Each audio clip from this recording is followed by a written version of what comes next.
soldier. Give me space and I'm in a good place.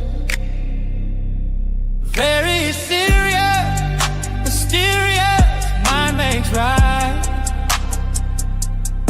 In for the fight.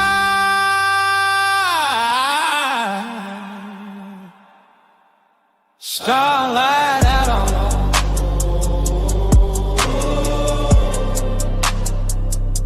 starlight out on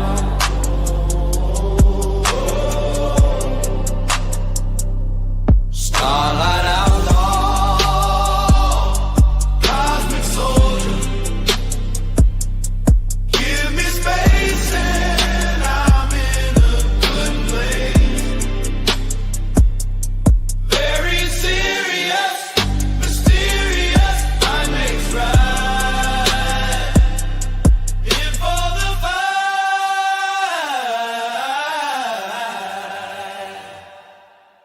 Starlight outlaw.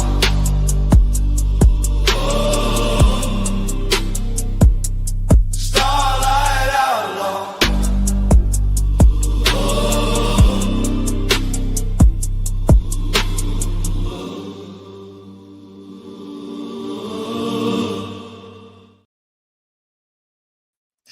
Well, hello, ladies and gentlemen.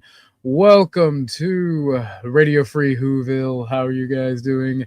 Thank you for calling in and paying attention and listening to us. Denny, how are you doing today? Is this thing on? You're coming loud and clear, 5x5. Oh, man. What else? Solid Cruz. Well, okay, ladies and gentlemen, I thought it'd be funny to entitle the show Radio Free Whoville. For those who know, I like the thumbnail as well. Thank you, Abby. Good evening from America, darling. Good evening from America. Good morning from Australia. I like the thumbnail as well. Thank you. I also like your Discord username, Speak Radio. Funniest shit on the planet. What's up, P. Fletch? How you doing? Denny, how do you say this person's name? I assume they're from your end. Salty Nuts. That's Joey Villages, you know. If you know, you know. Shout out to Joey Villages. Based. But today we are talking about one of your favorite shows. I do like Billy. I do like Billy and Mandy, if that's what you're talking about, because your Discord name is The Funniest. Still above ground and kicking. That's always a good sign to let you know that you're alive. Ooh, you feel alive. I really want to show two shorts that I have, but now that I'm looking at them, it is a dude hold, and it's a toy gun, but I don't want to risk it with all the bullshit going on. But I always thought it would be funny, and these shorts, like, I'm glad I found them, because like these shorts make me laugh. I like the thought of the Who's, yes, Delgado, the best vampire hunter in the world. Our evil hunter in the world.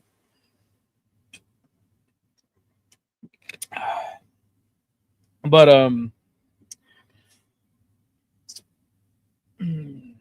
should I play them, Denny? They're funny. Oh man, I'm gonna play them. I'm gonna play them. Let me put the banner up. This is.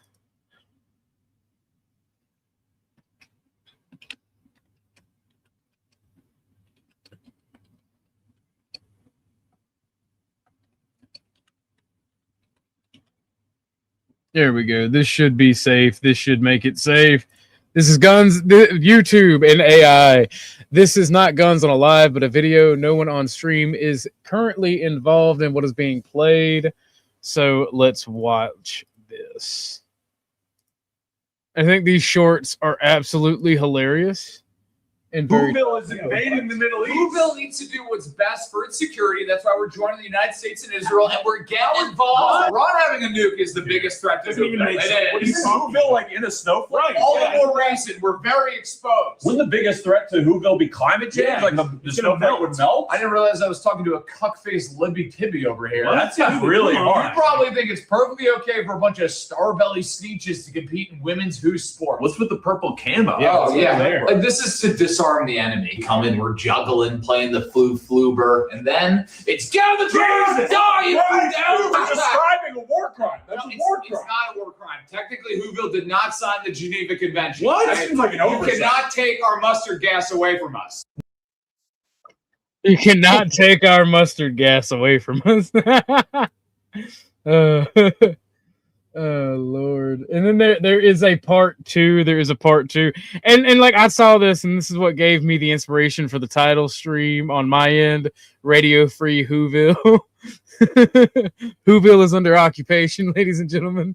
Whoville is under occupation. If you are listening to this broadcast, you are the resistance.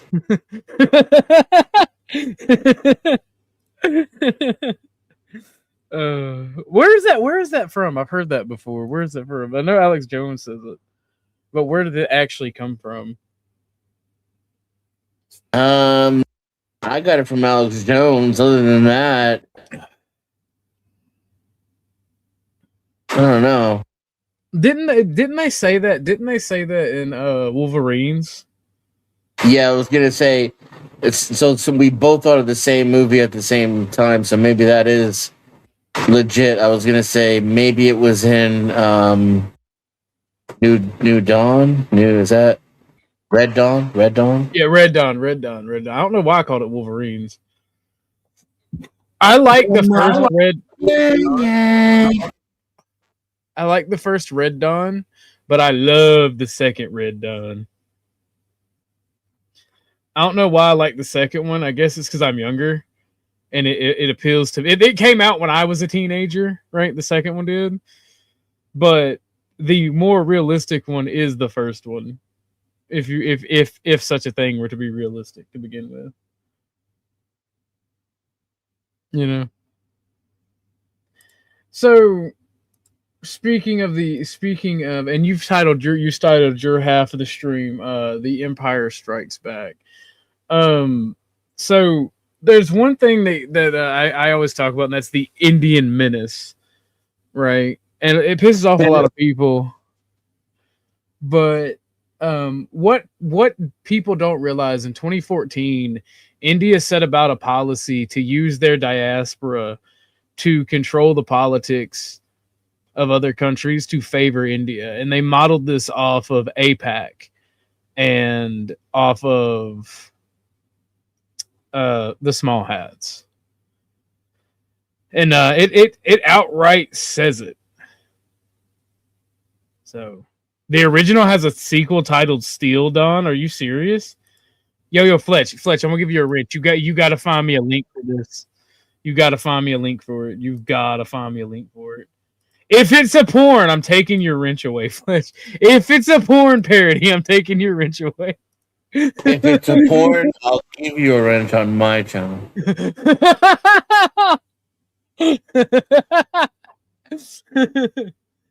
But no, so and this is a God's honest, like, news report from them, like from the time, like from India, and like, so I don't get why people don't understand. And this is an open policy. This is why you get news of Indians bitching about Indians stuck in India when, like, visas and H-1Bs get, revoked, or there's a big hullabaloo about here. So, have you seen that, Dennison? Where India is like, you'll see the Indian news framing it as Indians literally forced to stay in India, which I feel bad for them. I wouldn't want to have to stay in India. But like it's their room and they chose not to clean it. So It is strange to, like, on the one hand, can you blame them, that they want to dominate the planet and push their own influence in their own self-interest? Like, who doesn't? On the other hand, I feel like once you've dominated the planet, like the British Empire, for example, then you're like not so hung up on it. You kind of like, hey, let's maybe share a little bit and everybody kind of cooperate, which is convenient when you've won and you've killed everybody, right? But still, that sentiment of like thinking about your nation state or your race and pushing it all over the world kind of gets a little bit old. But then on the other hand, it's like, I mean, it becomes a question of what values you are espousing. So, I mean, is Indian culture good for the rest of the world? I don't know. That's above my pay grade. fuck no, bro. They still shit in the streets. No, it's not. Yeah, and that was what I was going to say is like, even considering all those different counterpoints, you would think you would still want to dominate your nation first and clean up the actual like ocean of shit that you have in your country and then expand outward. And again, I still submit it's above my pay grade, but I can tell you, like, the customer service has gone to hell. That's all I know. So, for first order of business, Li Fang uses 3 Ys. That means whoever they are, they want the D. Welcome, Li Fang. Thank you for coming. But no, me and you were talking a little bit before the show. What's up, psychedelic Dashton on the Vampire? How are you doing, bud? Pretty good. But and this is one thing I try to remember is like I'm a reformed hater, right? So I try not to hate anybody, and so I try to keep a lot of my Indian hate down. But objectively speaking, the industries in the U.S. that they dominate and take over get worse and worse and worse. I'm and We're talking about dot Indian, not feather Indian. Feather Indian, yes. You were talking about some other type of Indian? I want to know all the Indians. Well, we got Indians from India, and then you've got if you know, you know. If you watch my shit and you hear me go India, even if you know, you know. That is some obscure Orthodox guy that probably only one person watching will know or understand. But like Red Dot Indians, yes. yes, those Indians. Indian, yes. But like I'm genuinely trying to make sure that it's literally the critiques are economic and not racist. That's my biggest concerns. Like I'm trying to be a good person. So whenever I talk about these particular issues when it comes to, Indians, I that is something that I'm trying to be very prepared for. Like, they have a lot of social problems in that country that if I touch on, it's borderline TOS, but it's bad, very bad. Yeah, those Indians try to pretend that they're the IRS or something and scam you on the phone. And there's those one that's trying to sell you those phones that are throwaway phones for $30 and then up the price every time you want to buy another one because they don't work after like a week. Yeah, pretty much. Like their entire culture seems to be built on scamming. Yeah, total scammers. And and again, and I feel bad because like I'm trying not to hate anybody or any group, because I mean God knows everybody has their own fucking problems, but Or causing problems. And some people that's the don't, issue. some people do. A lot of people do. Whatever.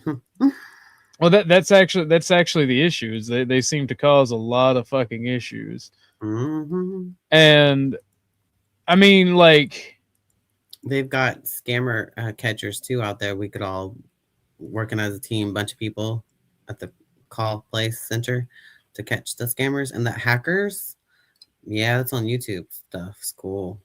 yeah, it's fucking hilarious. I've seen what you're talking about. That's where the do not. Oh, I have to play it now. And that one chick who sings is so pretty. I don't remember her name is, but there is a chick. She's pretty much there's a bunch of guys that always do it. You know, let's see where I haven't. Why you redeem it? Why you redeem it? Yeah, know exactly what I'm pulling up, don't you, Dennison? Dash, have you ever seen this video? You mentioned it. Have you gotta tell me if you've seen it, but we're gonna watch it regardless. Okay. Redeem. Oh. Ma'am, do not. Enter the code. You'll Do be not prompted to redeem enter it. your credit card. No. Confirm. Okay. Oh, that's easy. Okay. Ma'am, why did Hold you on a redeem? second. So, Ma'am, why did you redeem? hold on. Let me go ahead and do the next card for you then, Steve. Are you mad? Why are you redeeming card? Hello? Steve? Let me, Why the let me fuck are you scratch, redeeming let the me card? scratch off the next one. Give me a Why second. are you redeeming? Hold on. Why are you redeeming? Steve, you told Hey, you me you motherfucker. wanted, you told me you wanted the cards. Why are you redeeming? Why did you redeem I'm it? doing it because you told me to give you I am gonna cash. your It ass. says right here. I just love the thought of her cock teasing the shit out of this scammer. Like, he's rubbing his hands, licking his lips, thinking he's gonna get like a $500 payday, and she just redeems it into her account. Well, he redeems it into his account because it's one of the hacker dudes Dashton mentioned playing as a little old lady. But he thinks he's fucking won, and he's just losing his fucking brain because like, oh, you got to be quicker than that. That's what it reminds me of. Here, I am gonna your how ass. to redeem Google cards. I'm just, gosh, calm down, Steve. You Hold motherfucker. on, I'll give you the card. Hey, you bitch. Hey, Do you listen to me? I told you not to use that Do not language around redeem. me. Do not redeem. What? Do not redeem the card. Yes, I'm Do not redeeming the redeem card. the I'm card. redeeming the card. No. Okay. No. Yeah. No. What? What are you trying to say? I will redeem it. So there's the next card. M6Y3 Hello. E3X Hello. 7G9K Hello. 48. Listen to me. Listen to me. I'm adding this Ma'am, to are the. you a prostitute? I'm adding this No. to your cash. No. It says right here. I googled that. It says how to redeem Google cards for cash. It's right there. Sorry, I can't hear what you're saying. What are you saying? You have redeemed the card in your own fucking account. Steve. What are you talking about, honey? What are you talking about?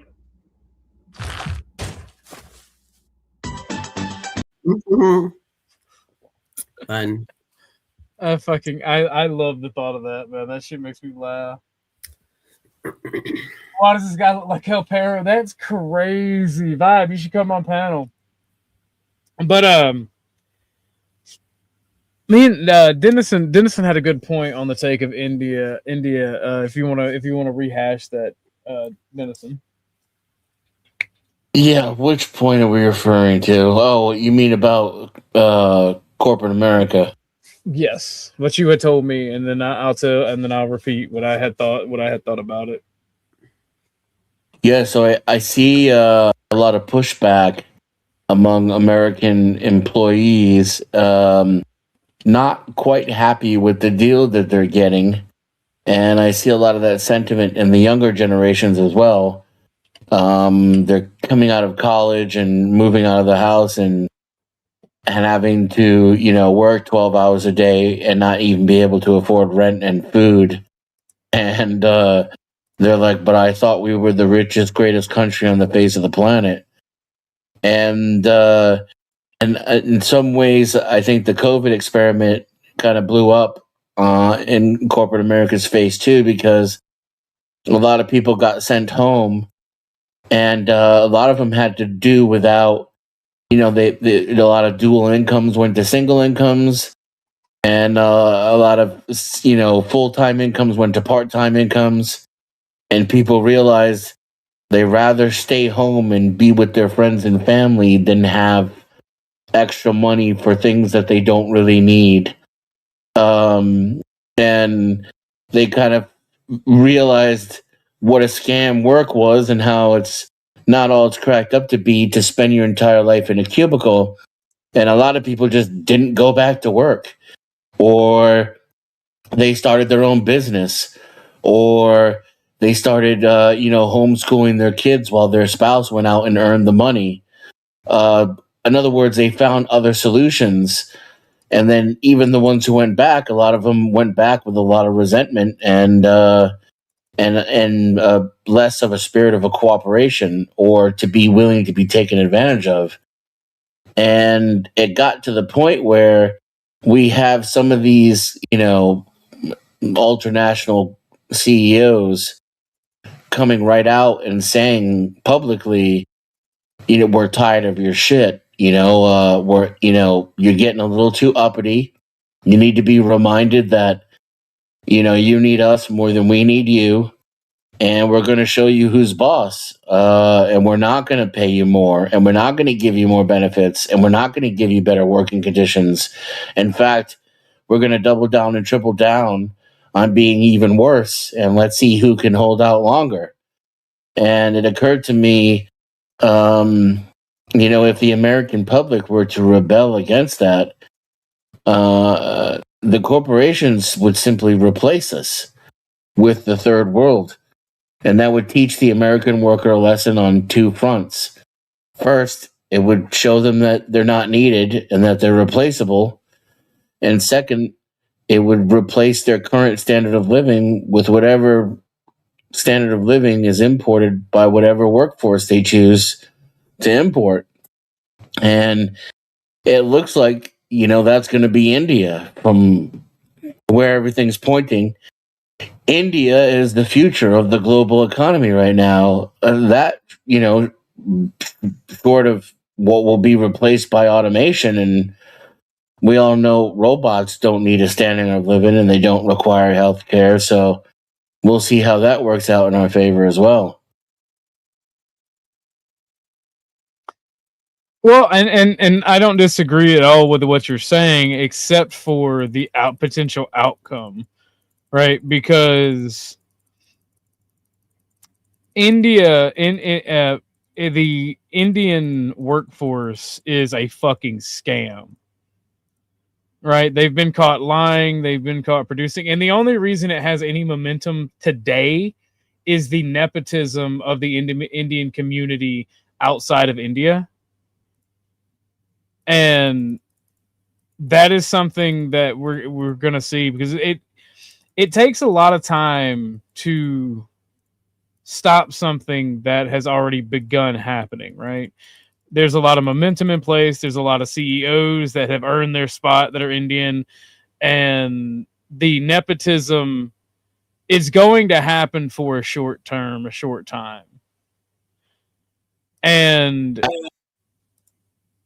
But it's being seen as the problem it is, and it's more or less going to stop here soon in the near future, because you're seeing, at least in the US, you're seeing the pushback against H-1B visas. You're seeing the Indian school fraud being put forefront. You're seeing, and I love it because Indians like this whole, and I love this because Indians have given us the best argument against, but these immigrants are socially conservative. I'm a fucking fat boomer retard. They're socially conservative. It doesn't fucking matter. If they're not your people from your country, doesn't matter if they're conservative, because they will always sell out your country for their homeland. That is the stated goal of the Indian diaspora, and that is what like look at Texas. Texas will never go blue, brother. We're conservative, and all our immigrants are conservative. But yet, most of the Indians in Texas do everything they can to benefit Indians. Everything. You have India Pac, which is literally a huge thing in Texas. You've got Vivek Ramaswamy wanting to turn Ohio into New Delhi because Texas is already New Delhi. He's saying that Ohio should implement. He's not talking about the conservative culture. He's not talking about the way they do economies. He's talking about letting Indians run everything. And that's my problem when you deal with these Indians. Like I'm trying not to be angry about it, but it bugs the fuck out of me. The sheer amount of fraud that we deal with in this country is fucking infuriating as fuck. So I think go ahead. I mean, I agree with everything you just said. I just don't see that causing any change. At least not until the boomers are dead. Because they're going to keep giving money to these corporations and buying shitty products with shitty customer service. And I'm not even sure that, the other generations won't follow suit. I just know that the boomers won't because they haven't. They've been pretty consistent. I watched my entire industry go to shit, completely taken over by Indians. And like you said, the last thing to happen was the recruitment process itself being taken over by Indians. So now it's Indians hiring Indians for Indians. And if you put a... Hank, 1 second, Innocent. Hank, thank you for the cash app. Pony Boy can't find a pick from this decade, fool. Thank you. Go ahead, Dennison. My apologies. No worries. If you put a resume out on the internet, you're gonna get flooded with emails from people whose names you can't pronounce. And these are the people, doing the hiring, essentially, not because they have any qualifications or they hold any positions, but because they're in the recruitment positions.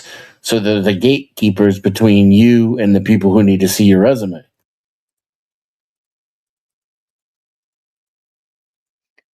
Yeah, and that's why it's so frustrating and annoying. And if you're actually looking for a job like myself or trying to transition careers, you'll see the fraud firsthand, because you'll get a bunch of fucking job offers and it's all just fraud. It's either trying to steal your information or trying to get you to do some fucking criminal activity. Like, there are no real fucking jobs in this country, it seems, at this point in time.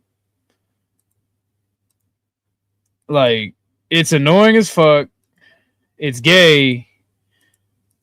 And, like, I do see it stop. Like, I disagree with Dennison, but I do agree about the boomer aspect. The eternal boomer is a huge problem. That's why when we were watching that video about boomers, I hated it for the memes, but, like, it was dropping some fucking bodacious facts.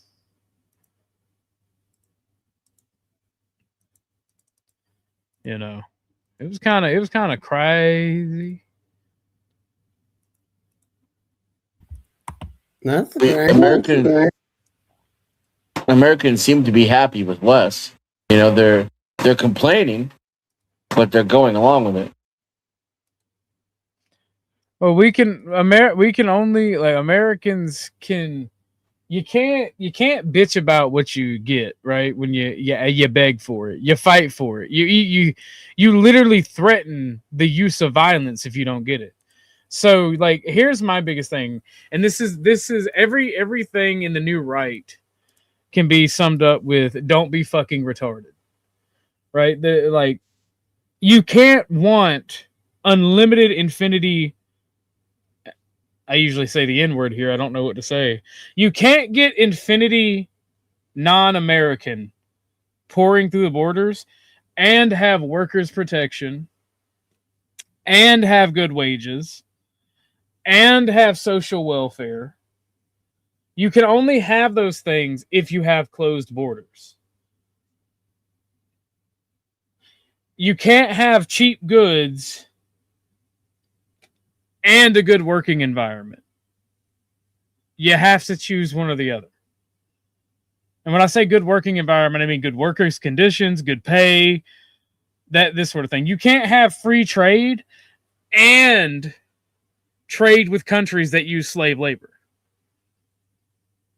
Like these are things that you cannot do. It's not a choice of you can do one and not the other. No, you literally, like, you would have to have separate markets for separate countries. You can't have free, like, this whole thing, like free trade and shit. Like, I wish Hornet was up here because he's very intelligent on this, and me and him argue about this all the time.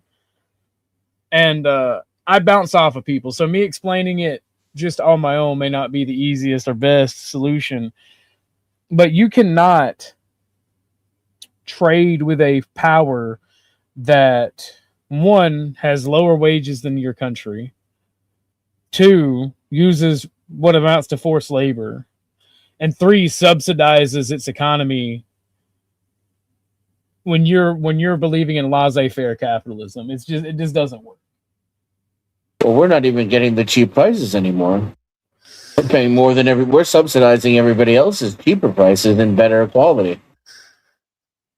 We're getting shittier products, shittier customer service. We're paying more for it while we export all of our resources and our jobs and our intellectual property and our human resources.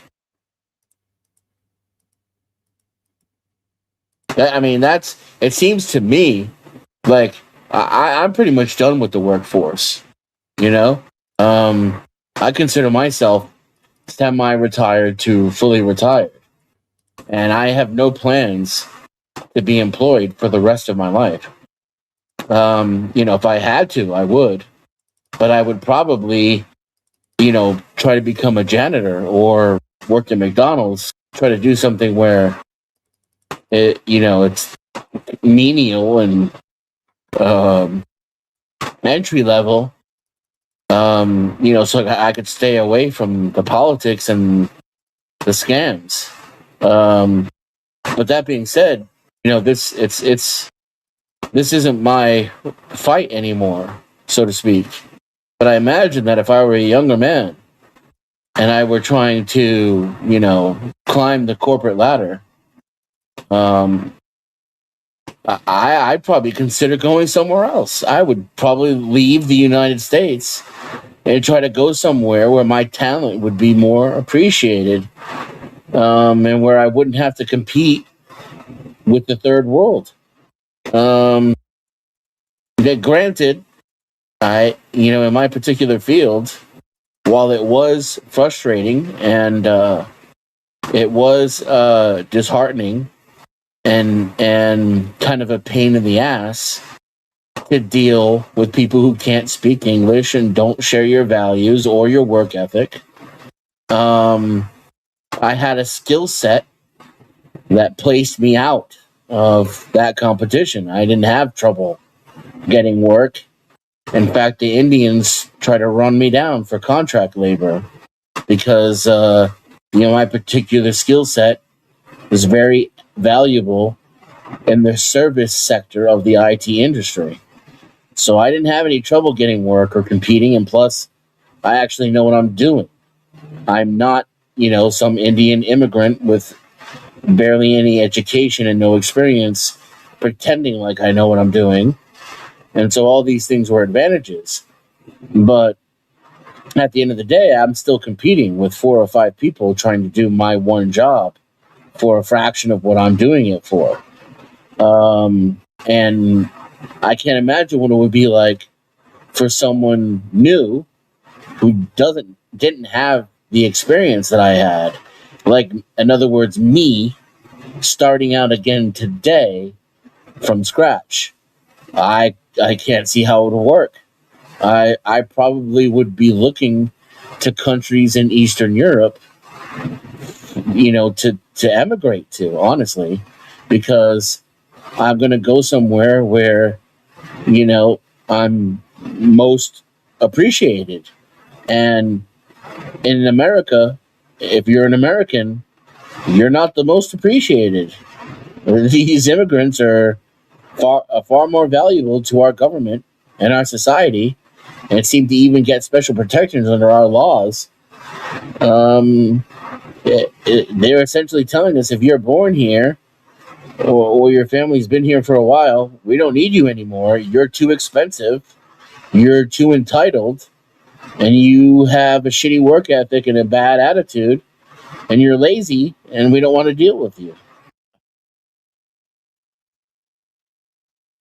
Instead of boycotts, I suggest just stealing from corporations, personally. Because that way you get what you need and want, and they still take the monetary loss. And like, this is what annoys me. Go ahead, what'd you say? Shout out to Brandon, by the way. Welcome, Brandon. Well, this is what annoys me, and I love Chuck to death, and I've told you how much Chuck has done for him, but this is what annoys me about the older mentality, right? So, well, you just hurt your fellow customers. Yeah, you can steal too. You can steal too. Everybody can steal. It's like, well, I just don't want to be a shitty person. It's like, okay, well, I don't want to deal with... Hank has a question, Dennison. It says, Dennison, Mexico versus India versus China, question mark? Mexico, I mean, on all fronts. So if you're talking about where I would go to Mexico. If you're talking about where I would rather have people come from, the answer again is still Mexico. I wouldn't mind visiting India and China, but I couldn't see myself emigrating there. And I think I would probably pick a place in Eastern Europe over a place like Mexico. Mexico would be easier, but I don't think that I would be as appreciated financially as I would be in, say, a place like Poland, for example.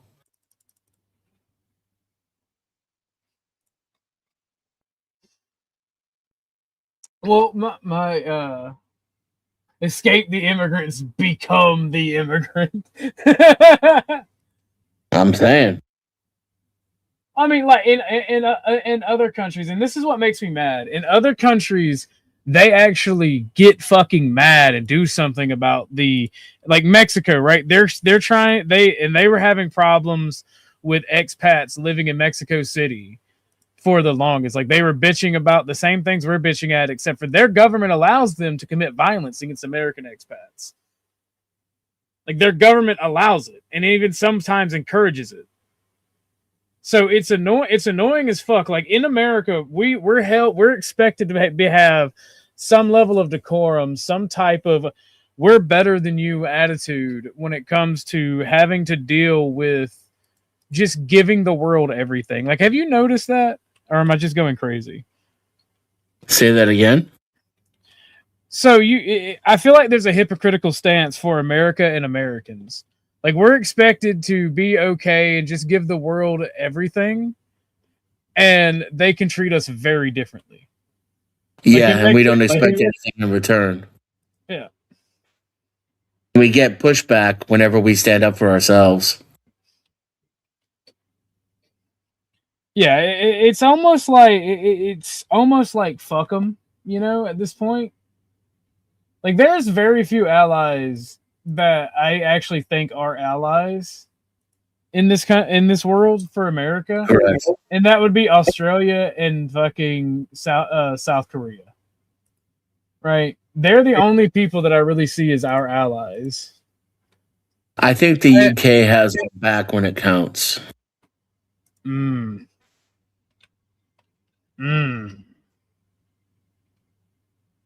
That's where I disagree with you. Why do you say that? Because we're tied at the hip financially. We have been. The Anglo-Saxon Empire that the American government now holds the seat of, at least militarily, it shares roots and a common ancestry with Great Britain. And so, like, you gotta grant them their problems. They're being flooded by immigrants and overtaken by whatever you want to call these, like, actual immigrants running their country. Like, but their mayor is not British or something, and like the mayor of London's not even, English, I should say. And Yeah. so that causes policy problems between the two of us. But at the end of the day, let's say, for example, China were to invade the United States, I think we could count on London to get our back. What's up, Miss Moxie? All right, Crab has an interesting question for the chat. List of things America gives the world.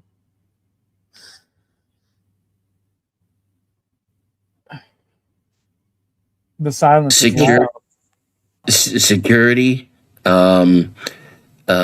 We subsidize prices around the world too.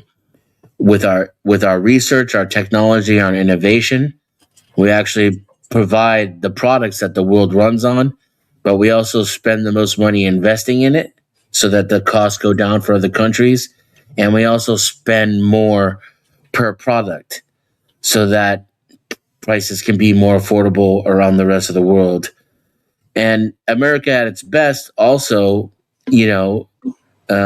people might shit on this, but it sets a good example. That's probably its most important export, is its culture. And obviously no nation really lives up to its greatest values, but here's the thing. I could shit on American culture and nation states and the whole global system altogether and tell you what a political atheist I am. But if you believe in nation states and you believe in rights and you believe in democracy and you believe in any of that shit, then those things come about because of societies like France, like America, like where's the country where everybody's issued a rifle? Switzerland. Is it Switzerland? We stole our constitution from them. I'm not sure about that part, but Switzerland is a country everybody's issued a rifle.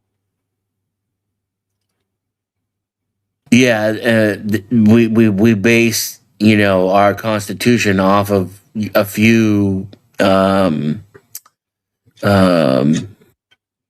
pioneers who existed before us, and we built upon those values and we spread them around the world. And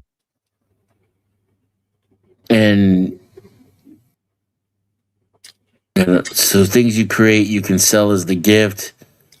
Also security, like the security offered to Ukraine when they disarmed. I don't get the second part, but yes to the first part. Especially because we usually sell things at a loss to people, and we take trade deficits in order to do business with other countries that are less fortunate than ours. I would argue America does too much, and we should give all of you a lot less protection and a lot less money.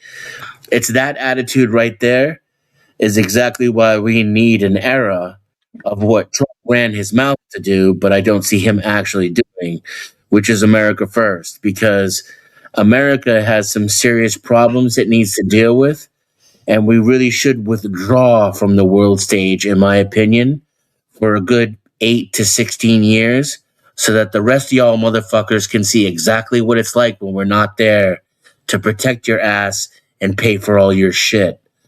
And then you'll get a real wake-up call of what it's like when America is actually fucking selfish. Well, the thing about it is we need to become selfish and just do this forever now, because what's going to happen is we'll get the first wake-up call, right? We'll realize just how dependent on foreign resources and labor we are if we start looking inward again. And I don't mean that by, man, we're looking inward, we see our problems. No, our economy as we know it would completely collapse. Completely. I'm sorry for that burp, y'all. I know that was disgusting. Our economy Yeah, would quickly collapse as we know it. There would have to and be that's by, serious changes. Go ahead. and that's by design. It's not because Americans are like better than anybody or America is better than any other place. We're lucky. We're lucky because of our and I mean this is why the land was fought over by all of the most powerful empires in the history of mankind because its placement and its resources are extremely advantageous. And for that reason, we don't need the rest of the fucking world. We don't have to open up trade with China. We don't have to have a NATO alliance with Europe. We don't have to have NAFTA. We don't have to do any of these things. These things are, deliberate efforts to cooperate with the larger global society. America can be perfectly self sustainable. And, given our level of military spending, right? So we don't have health care here. We don't have welfare here. We don't take care of the homeless here. But we got lots of bombs and lots of nuclear submarines. We call it the unhealth care budget. But no, so Crab, brother, you know I love you to death. And I wish you could come up here because this is an awesome conversation. Because as an Australian, you are like one of the few countries that actually got stabbed in the back by the U.S. that we do owe a lot to. That has helped us. I would like I said, that would be Dennison would add the UK to that, but Australia and South Korea, they have a right to be mad, in my humble opinion. So I care about what Australians and South Koreans think about this topic, but for the rest of the world, and even Australia and South Korea, because you're gonna, if America was to do this, it'd have to cut everybody else. It'd have to cut everybody off. So I agree. America first would be great as long as it's America. It's not America take other countries' resources and just America stay the fuck home. That doesn't happen. Australia, in my opinion, or from what I know, Australia does not have the population to engage in actual traditional nationalism. Yeah, I think y'all have the resources, but you don't have the population. And that's just not how it works. If a nation needs resources from its neighbors, they go to war. That's how it's worked all throughout history. So I would love to agree with you there. That's just not how humanity works, regardless of race, IQ, or anything. It's just not. It doesn't happen, and it's not just an America problem. It's literally tribalism. What were you going to say, Denny? Can it not be argued that South Korea was created by the United States? That they wouldn't even exist if it weren't for U.S. intervention and U.S. military power? It can very much be argued that for both North and South Korea, just, replace the U.S. with the USSR in North Korea. So, yeah, same thing with Vietnam, but Vietnam is not a traditional U.S. ally. Yeah, what wasn't South Korea just like for the longest, just like a CIA fucking black site for a country? Like, wasn't it ran and operated by the CIA for the longest? And even somewhat still now? Well, I think it would make sense that we would use it as an outpost because it's the front lines of a global war, even if it's a Cold War. My point simply being, though, that the North would have steamrolled right over the South and they'd all be living on the wrong side of that wired fence if it weren't for Americans putting their nose where it doesn't belong, right? So to speak.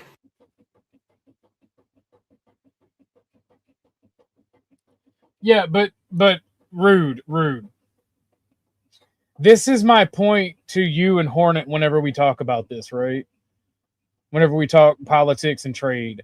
What we all have experienced, you're a little bit older than me, but what we all have experienced was the American victory of World War II. Not the Allied victory, the American victory.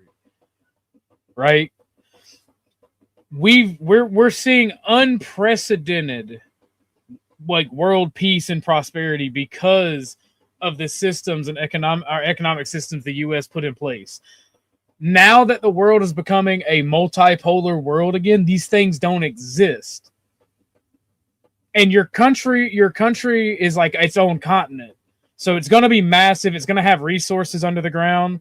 One of the things that, if I'm not mistaken, you can correct me if I'm wrong, one of the things that you guys suffer from is low water because of the outback and living space because of the outback. It's not really hospitable to have like advanced development because it was like burned down by aboriginals like 100,000 years ago or something. Like that's my knowledge. I don't know. You're from Australia. You can tell me if I'm wrong. I'll trust you on it. Plus, you're very intelligent and you're like a friend of mine, so I believe you. But like, what we're having is confirmation bias from the things that we've lived in. Like, countries are going to go to war for resources again. It is going to be an issue. That people are not just going to sing "Kumbaya." And like one fair point from Hornet that I will say is people go, well, they'll just go with China. Well, if you guys want to outsource world security to China instead of your own little country being secure, fine. That's fine. But don't cry later on when you have a social credit system in place. Or China owns you. And I would say, and I know your counter is it would be better than the U.S. owning us. What's better? I'm a nationalist, so what's better is Australians owning Australia, not China or America owning Australia. But I digress. By the way, like charging you $240 billion is giving them away. First of all, we don't need your money. We give weapons to people to give them the weapons, and America spends about $240 billion every 3 days. So you basically like. It's like you gave us an allowance for cleaning our room. Thanks for the $240 billion. The weapons were more valuable. Well, I mean, it's also valuable for us to have allies that own and operate them for us and are helping. Because, like, Australia and wait, what am I wrong on both? You mean I'm saying that y'all don't have the resources, like both things? Fair. What's up, party people? What's up? We're talking about the India. We're talking about the Indian menace, immigration, and American imperialism. Yeah, that's what I thought you were talking about. Would you like to give your take, good sir?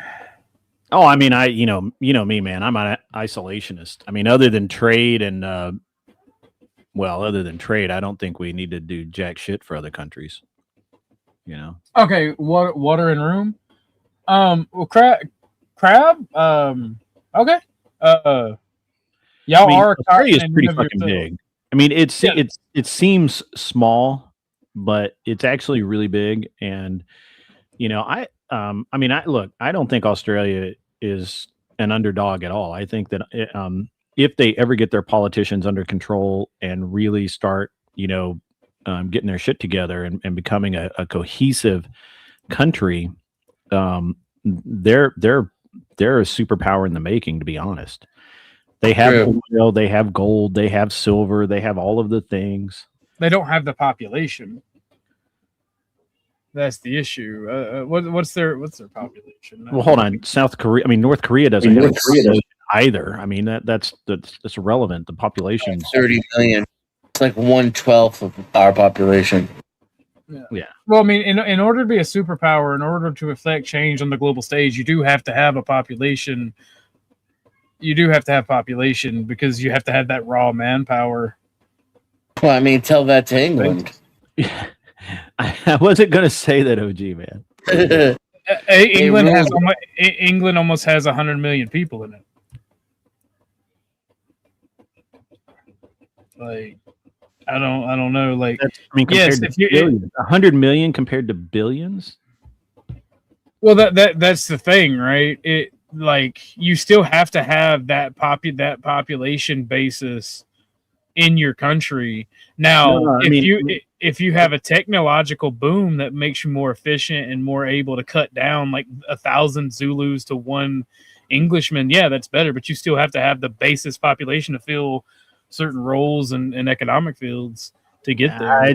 I think that's overly simplistic, and I think Dennison is holding back here because I think he has to be fully aware that the way that the English ruled from like 1840 all the way up to the mid 1900s was they basically adopted the local population, put their leaders in, and the local population became English citizens or subjects, I guess.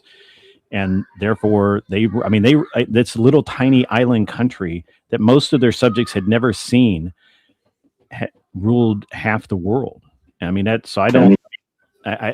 they could do it even easier now. I mean, people are just screwed to their computer screens. Like like now is like way easier to become a world superpower. If a country wanted to, it'd be way easier. May the sun never set on His Majesty's empire. That's right. That's right. So, normally I would fight Dennison on this because I don't think it's raw. I mean, I would agree with him that it's not raw human numbers that matter, but it's the ability to ramp up technology, to put and the willingness to put technology and bombs on target. And a lot of countries just simply aren't. Their politicians are pussies. But normally I would agree with that. But I think that going forward, you're going to have automated factories that run 24/7 that need 2 guys to run the whole damn thing. So it's right. Grit, I knew you would eventually be a communist. Tragic. The plant manager and the maintenance engineer. Bro, that's it. My buddy, who by the way, shockingly, is actually Ukrainian, in Michigan. My buddy in Michigan has a home. He works for a company that makes battery enclosures or some bullshit for electric car companies. And but what he does in his off time is he has a machine shop in his backyard, like a full-on 5-axis CNC machine, and he's running parts while he sleeps. Like he just goes in, he loads up, goes to bed, comes out the next morning, parts are made, and that's one guy. That's one guy in his backyard. I mean, you can't imagine the power of superstructure. And this is actually why I'm glad that the Iranians are, backwards gorilla apes. Like I'm glad that they're fucking sand monkeys, because if they ever got their shit together and went technological, they have no limits on what they would do, and it would be bad for the world before we were able to stop them.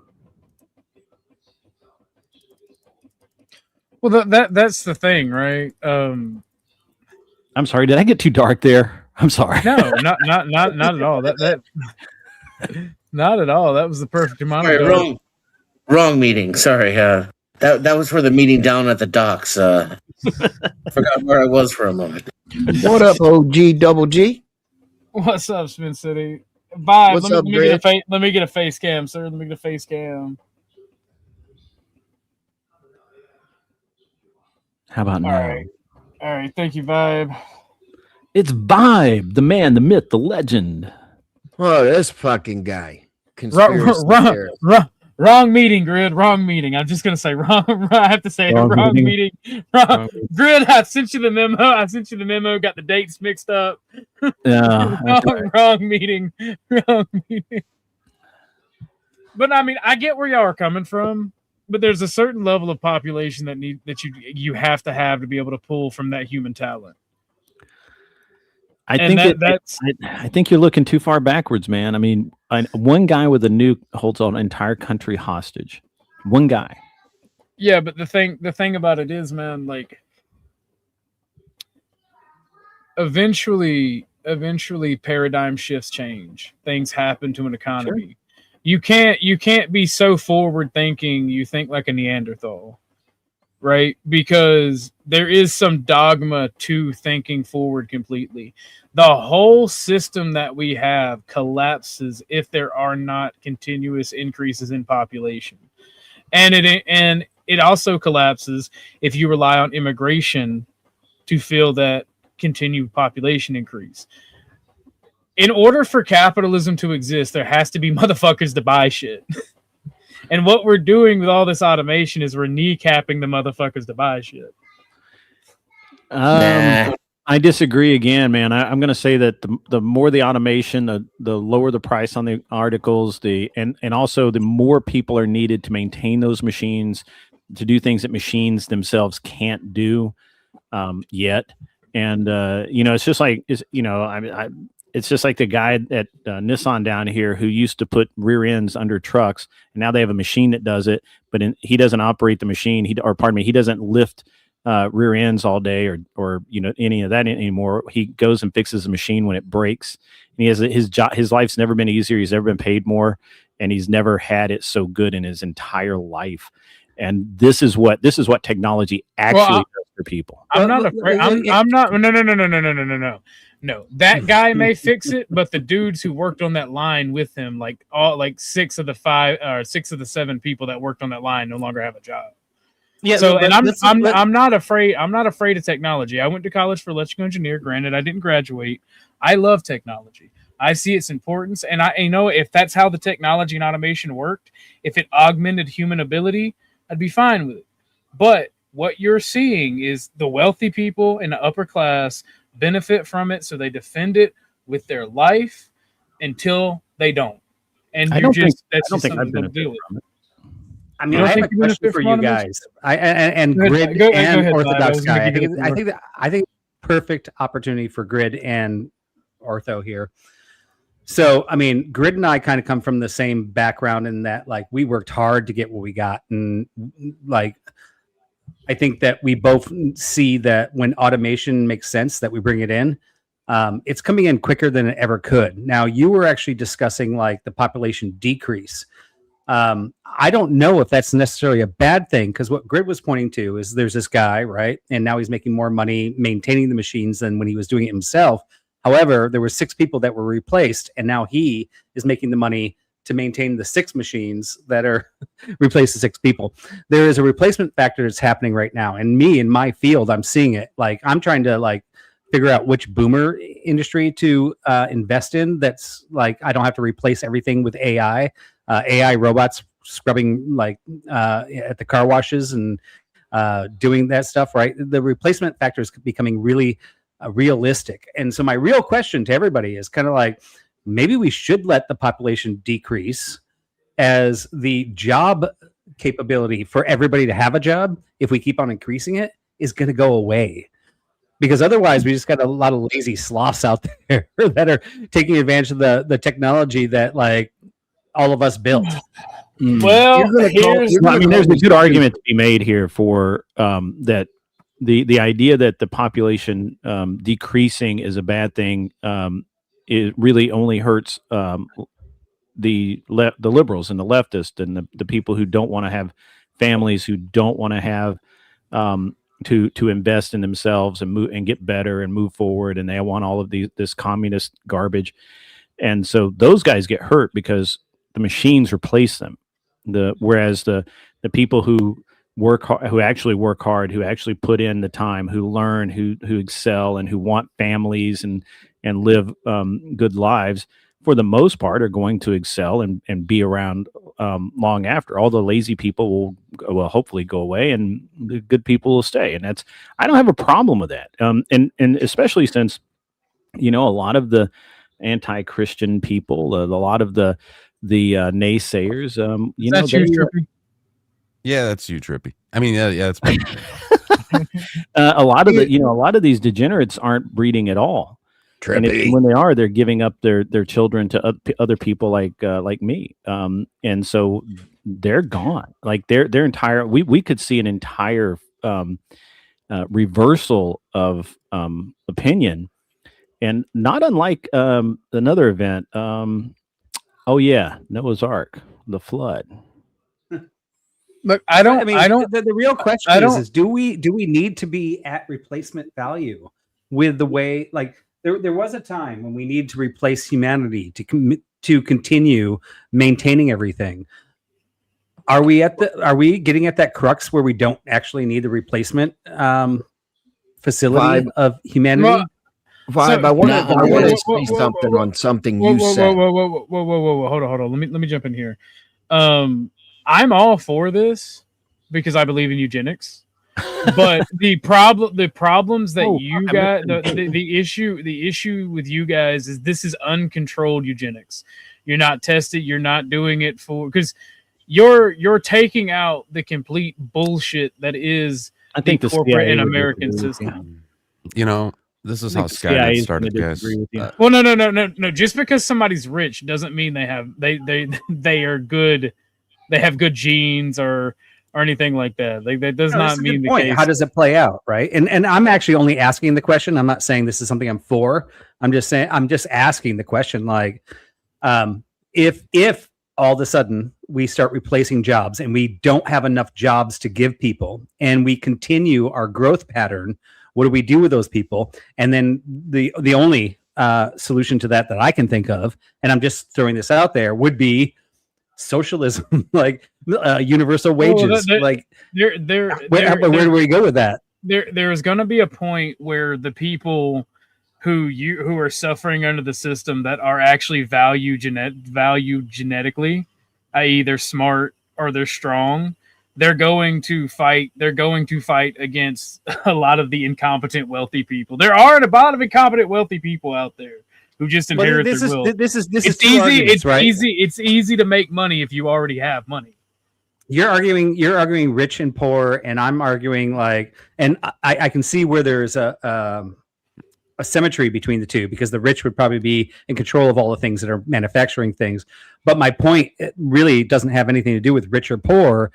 My point is there's we're replacing jobs, and there's not going to the government cannot fund enough jobs to keep everybody employed. What do we do then? When everything's also being taken care of. I think we collapse as a society. I think what Vibe's trying to say without saying it is that it's not going to be rich, poor. It's going to be competent and incompetent. I hope that's how it plays out, because then society will benefit each. But historically speaking, looking at how humanity is, it's going to be a couple rich assholes that decide to hoard what's good, try to make a profit off of it, and they're going to get eaten by a bunch of poor fucking retards. That's the thing. Yeah, those people who hold the assets and wealth in control are going to do everything they possibly can to shape it to continue that way in the future. And granted, it is against the very nature of progress, right? As you all are saying. But look how successful they've been, and look how long they've been successful for. They have been able to keep economic and social progress at bay while technology goes literally to the moon.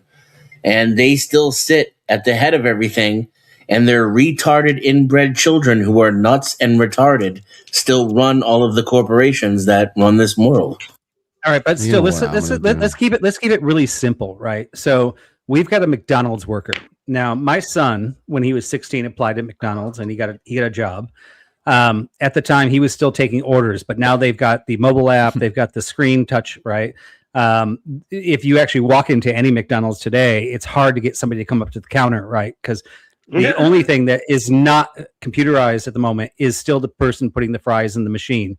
Now, we're only literally a year or two from the robots putting the fries in the machines and everything, and replacing everybody at McDonald's. They already do it, Vibe. They already do it overseas. We're already doing it or not, right? But it's not the majority of the world yet. But yeah, we're moving there. So then, where does my high school student go to learn how to become a capable employee? All of us have to have stepping stones, and we remove the intermediate work. You can't move to an advanced work ethic. And I don't even care about whether you're born rich or poor. Poor people have succeeded to richness. Poor people have stayed poor. Rich people have become poor, right? As far as economic status goes, that's not really what's happening right now. There's a change in the world, and it's happening very rapidly. And you're looking in the wrong place for the solution. That's the problem. You can't expect the people who want you to remain menial and task orientated to actually not talking teach you about the people, right? Let's just talk about how society works today. and how it's going to work tomorrow. Literally 2 years from now. How is it going to work in 2 years? I don't know why you're screaming over me. Do you have any idea what I was going to say? Go ahead. I'm sorry. Yes, I apologize. And correct me if I'm wrong, but it sounded like you were looking for jobs, corporations, employers to provide work training. And that wasn't always the case in this country. We used to teach kids how to work in school, and their families used to teach them how to work at the home, on the farm. We gave them. Is that what it's called? Afterwards, you could have a school, and afterwards, where you can learn mechanic or something. Yeah, we invested in our own futures by investing in our own fucking children. God forbid. And I can tell you, the Asians are doing it. They're not looking for Apple and Intel to teach their kids, and that's why they're crushing us when it comes to academia. Asians. Because like China, they're all dying off. They're all too old. Yes, see, sir. I don't quite agree with that. Right there's an escalation through every man's career where he starts off somewhere, unless he's rich, right? Okay, you guys, talk about the rich people. Maybe he goes to Harvard because somebody bought him off. He gets a great job right off the ground. But most people don't go through that. Most people actually start at the grassroots. Now, the grassroots jobs are all going to be replaced. So now, what are you saying, Dennison, on how we replace the grassroots? Even as a good parent, like, do I just start like going, okay, you have to clean my yard, kid. You got to do this until you're 25. Like, I have to, like, does the family have to do the whole work dynamic to bypass the AI threshold? Right? Not until you're 25. But yeah, go ahead, Grid. That is what we used to do. Go ahead, Grid. Wait, no, Dan, entertain what he's asking you. I want to hear. Wait. Let me rephrase it a bit, because I want to know what your answer is too. If I'm hearing him right, at the time comes, the cars and trucks are driving themselves. All these people are out of jobs. Most of the farms is gone, and whatever. I heard somebody trying to put burgers in. Your normal jobs are gone. What would those people do for employment? First of all, apply for welfare, apply for government assistance or Social Security, and all they're going to do is sit on their ass. That is exactly what's going to happen as soon as the machine or the robots take over. It sounds like communism. No, so it literally does. And this is why. I go ahead and make my point now, or should I just? Yes, Greg, I think you were in line. Yeah. Thank you.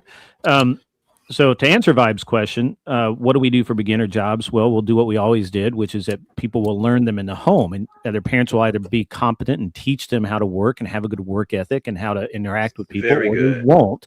And even if it's computer shit, the parents will still teach them. I think I'm catching you. Well, they will be able. They would send their kid to class or whatever to do it, but that's the the idea of a starter job will just simply change. Instead of flipping burgers at McDonald's, it'll be what? I'm sorry, could I No, I was just he's landing the plane. Go ahead. I'm not interrupting. I just add a lot. I apologize. Yeah. I'm weird. It's all right. So it won't be a starter job at McDonald's anymore. It won't be parking cars at the local car dealership. It'll be interning with an AI company. It'll be interning or getting a job cleaning server racks or some bullshit like that. I don't know. It'll be through a company though, not through the people, not through the family. Yeah. And where I agree with you on that, Grid, I'd also say it's going to be one of 10 people that used to do those internships, right? So there's still going to be 9 people left out because there's only one person that needs to learn this with the AI systems. Is that the case? Well, you still need the little guy to work on the AI.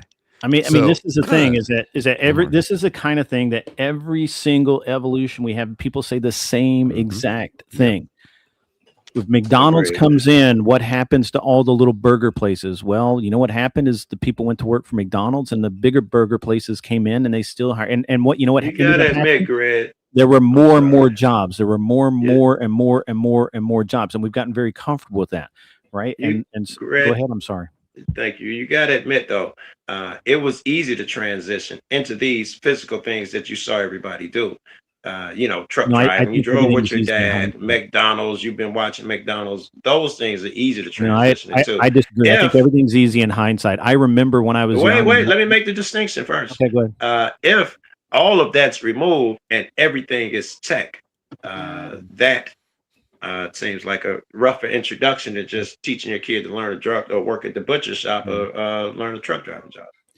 So Am I what correct or right? I've actually never had a job at McDonald's because I was never able to be hired at McDonald's. I was always I just didn't fit what they wanted.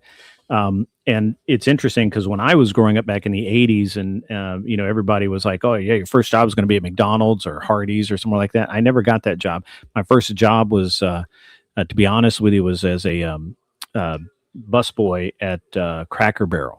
It was my first actual paying job. Right. And that's gone now in our scenario. But I've listened to this whole thing my entire life.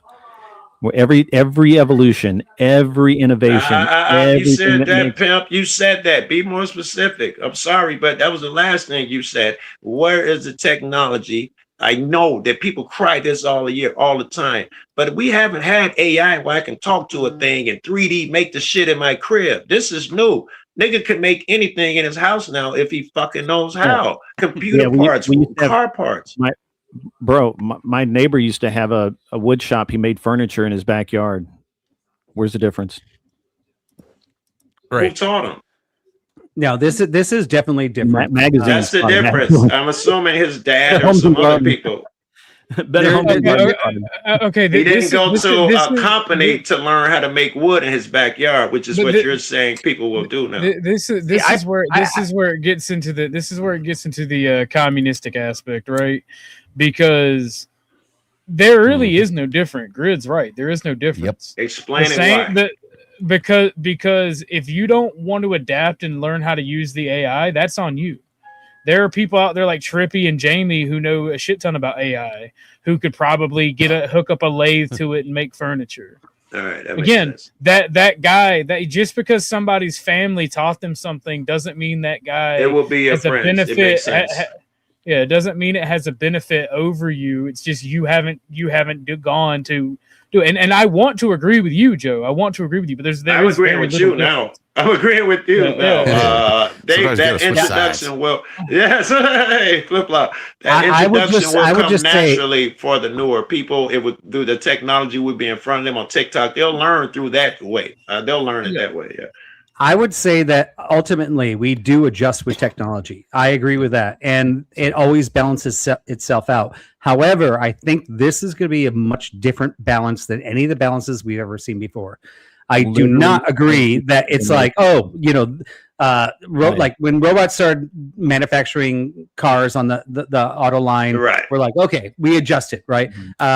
This is not the same thing as all the adjustments we've done for technology in the past. This is I see a path now, different. This is totally different. OG mouth. We agree it's different. We agree. You cats keep saying that shit. It's so different. Nigga. This is a different technology change, and I'm seeing it in my own business. And this is the reason I'm so adamant about this, because I actually work in technology, right? And I am replacing things with AI and seeing how helpful it is, how good it is. But I also am seeing that. Go ahead. Let me give you an exact comparison. Okay. When Ford started using the hydraulic presses to form body panels instead of hand forming them, an entire group, a massive group of people who were called panel beaters got put out of business overnight. And literally everyone's saying the exact same thing you're saying. Man, technology fucked us. Technology now they're spitting out a fender every 2 minutes. Every 2 minutes, I see the path, bro. I see the path now. And then all of these people who had spent their lives learning how to form metal were all of a sudden like, fuck, what do I do? And some of them did have it rough because they didn't have the guts. They didn't have the sand in their craw to get up and go find something else to fucking do or be really good at what they did or go do something else. Yes. Is we can point back to the fucking Bronze Age. and the sailboats turning to steam with the exact same thing. Well, this ruins humanity. This destroys us. We can cross the ocean in 30 days now. My fucking God, we won't need sailors. Here's the thing, Grid. I totally see what you're saying. And any other technology, I would be on your. But because be backing you 100%. So much faster. Kids can learn so much faster. We can. You don't have to go unlearn an entire history of craftsmanship like the panel beaters did, and go pick up a new trade. Now we have people who just all they're doing is switching one computer program for another. They're switching one call center for another. But tell me why Grid's wrong. Don't just say you're wrong. Tell me why he is wrong. I know I'm not wrong. What will stop it from happening this time? Well, no, I mean, this I think is a dramatic change from anything we've seen in people adapting, and I think we will adapt. But the adaption's going to have to be much different than all the past ones that we've done before, where somebody has to step up, figure out how to recalibrate.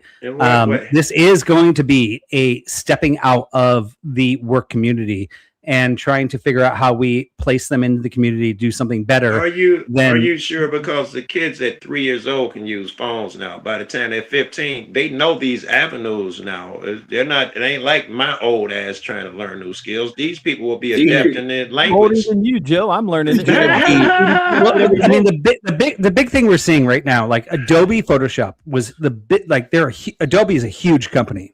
Adobe is crashing right now because nobody has to actually hire anybody to do art anymore because they can do it for 10 cents a photo versus hiring somebody for. He gave you a great example with the panels Grid just did. It will overcome.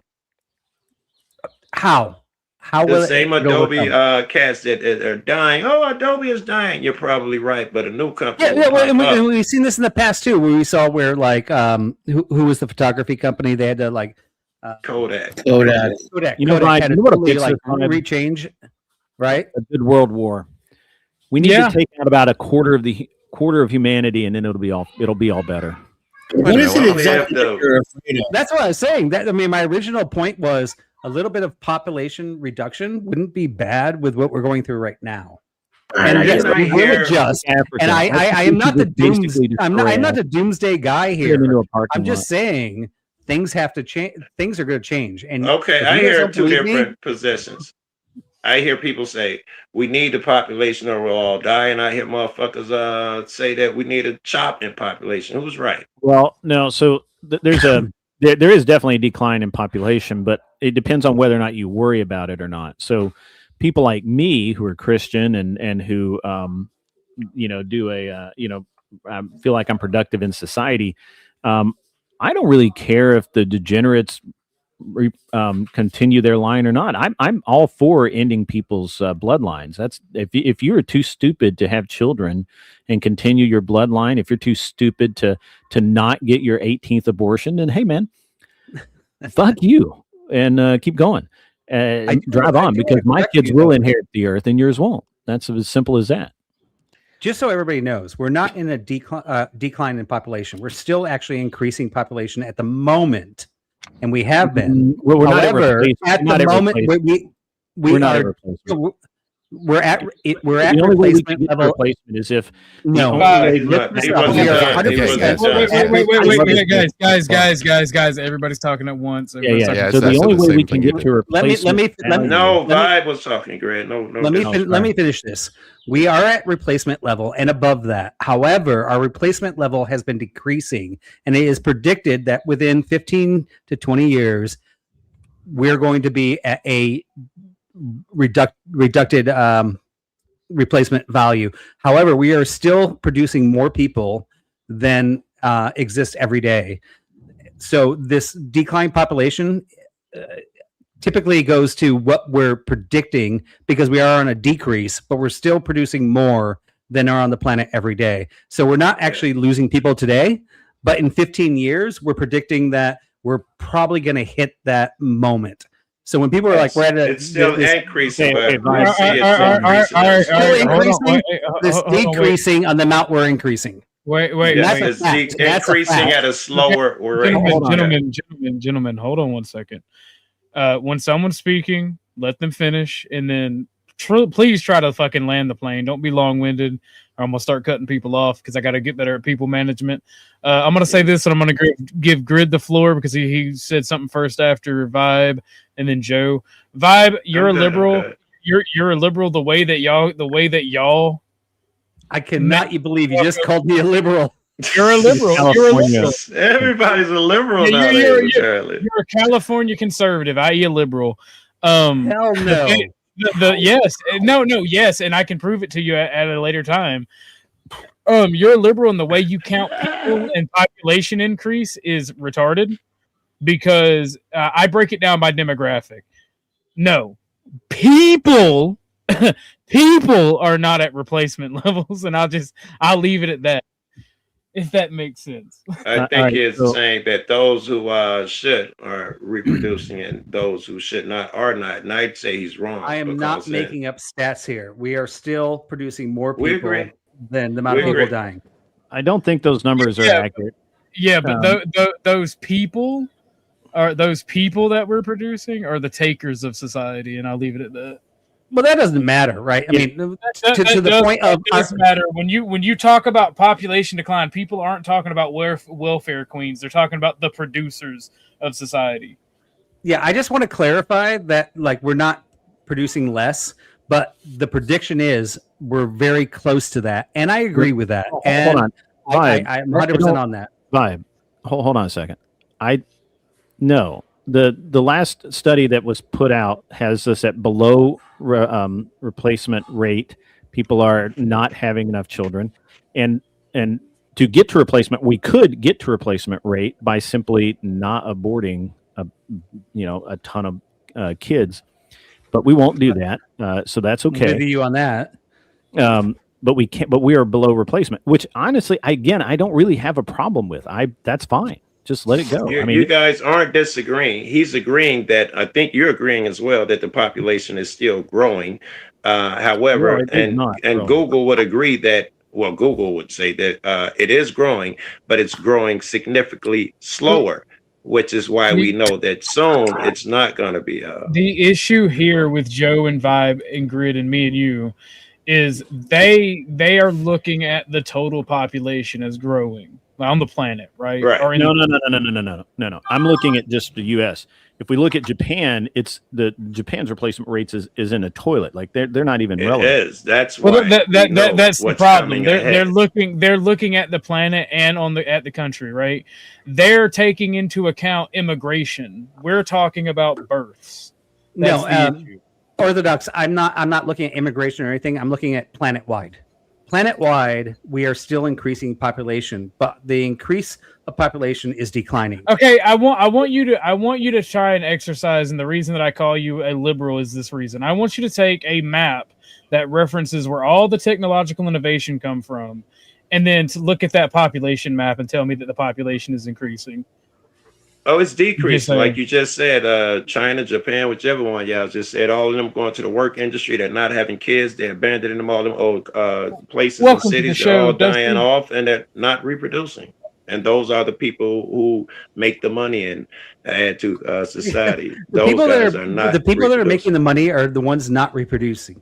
The ones that are in the third world countries are the ones that are reproducing. Exactly. And they have families. They don't give a shit about everything else that we're talking about. They just want to have a family, live a good life. That's right. Come to America, send money back to Guatemala. Yeah. They don't even have to be American, or sending money anywhere. Most people just want to get married, have a family, raise their family, and have a good life.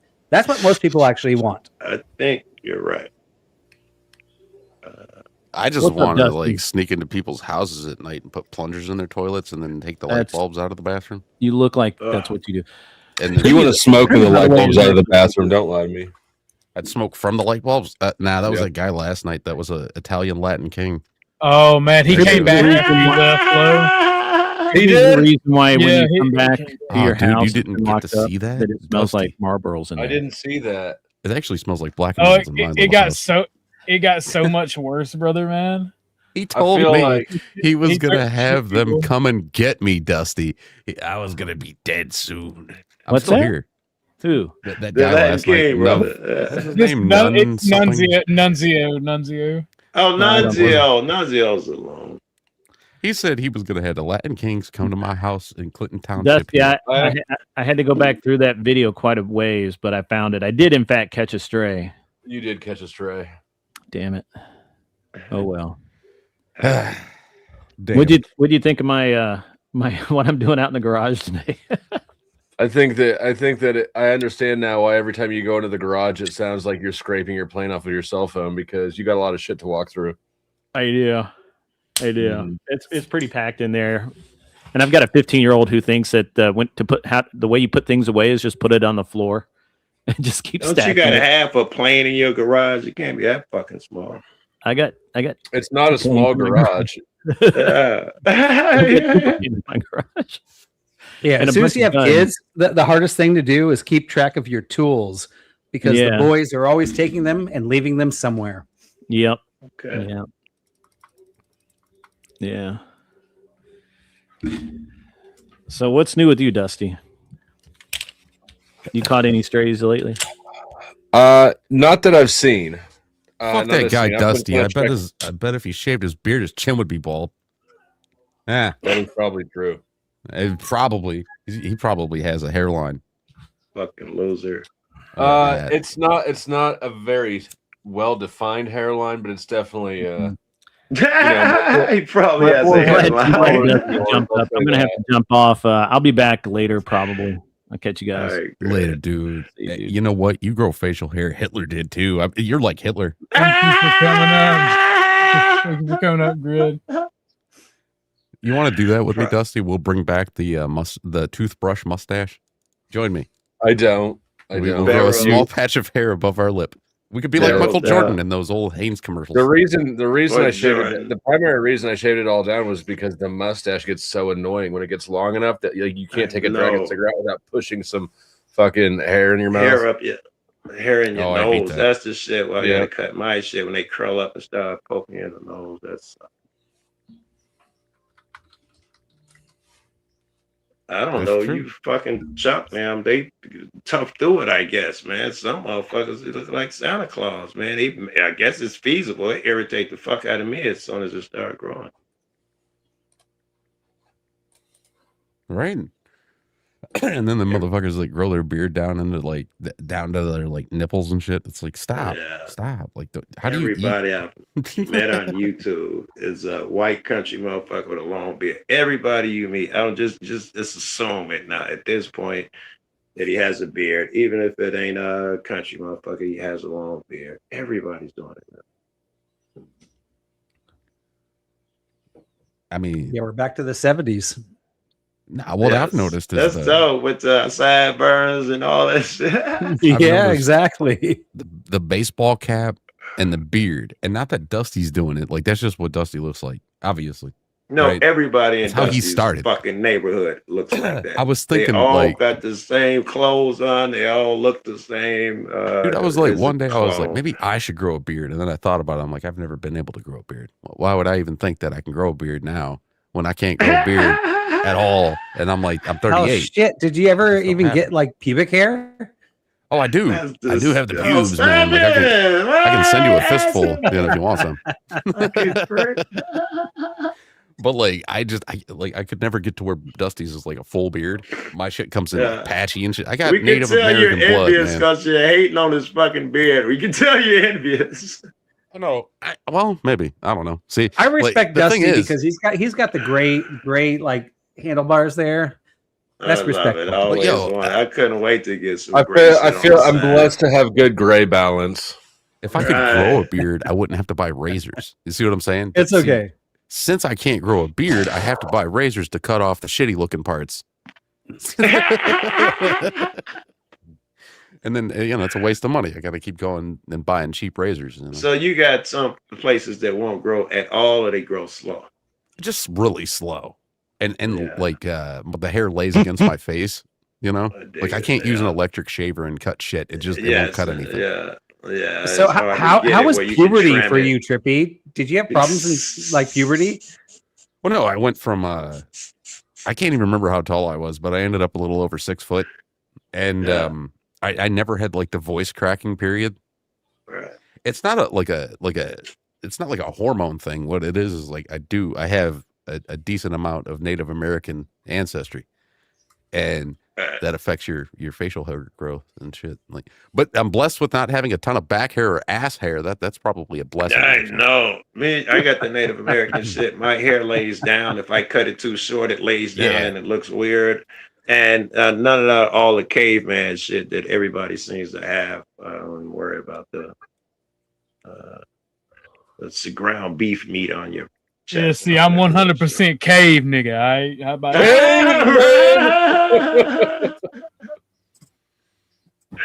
I'm know like a that's straight right. Neanderthal. Fuck yeah. Dude. Oh yeah. Let's see, like I got like vibe. Like I'll send you some nudes, man, so you can see. But like I got these really long nipple hairs. You know, you ever get one of those like long ass nipple hairs? Like they're long, but they're like they're thin, so it's hard to realize when you accidentally zip them in your pants. Or step on them in the morning when you get out of bed. Step right on your nipple hair, man. Yeah.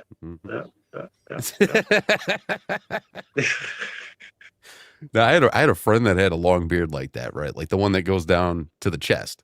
And he told me he woke up one day with his beard tangled in his pubes. And I was like, how did you ever stand up? Very carefully. He said he ripped it. He just stood up and it ripped it. And I'm like, nah, I think I'm good, man. I don't even want to know how to grow a beard at this point. Wow, we digress so quickly from like a really good conversation to what our future is to freaking nipple and freaking pubic hair entanglement. I'm here, man. Thank you, Trippy. Thank you. 100%. Hey, man, if I didn't let anybody, if nobody in the chat smiled, I wouldn't say stupid shit. I can smell their smiles. That's how. I was about to say. Yeah, you stepped in that one, and then you corrected. I can tell. People would be like, "LOL, clown guy," and I'm like,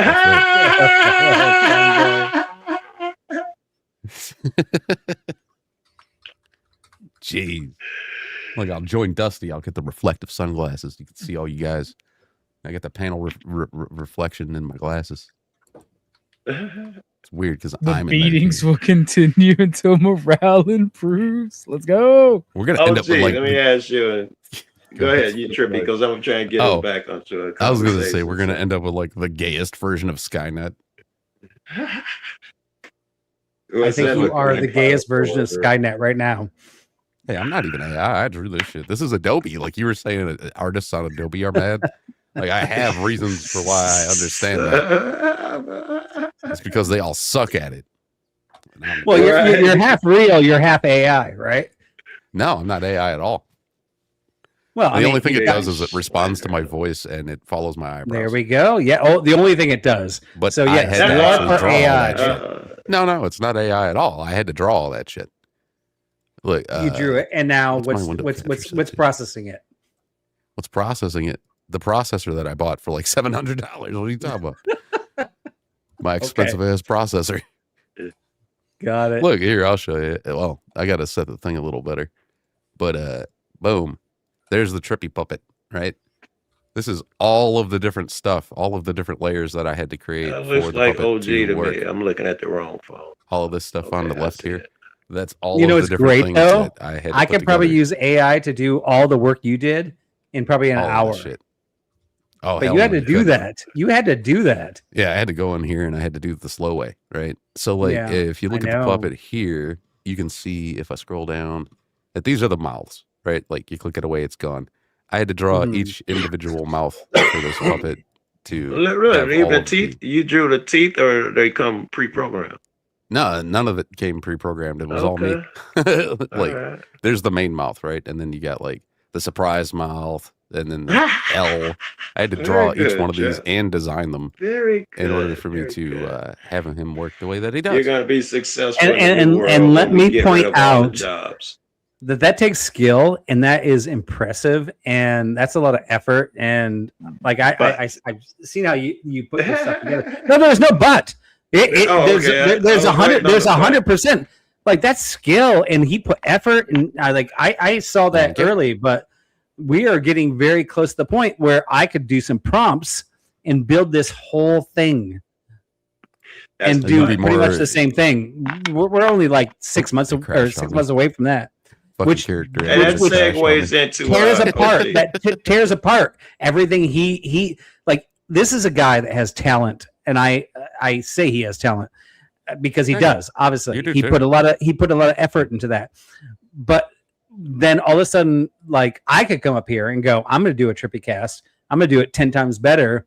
I'm just going to throw some prompts into an AI and do it better than him. And it totally diminishes because I don't have the skill that he does. It totally diminishes what he did. It takes away from every effort that he put into that. Every artist, every musical artist, fuck you, painter, they're all worried about that right now. OG, I got a question for you. I may have an Are answer. you there? There we go. Okay. The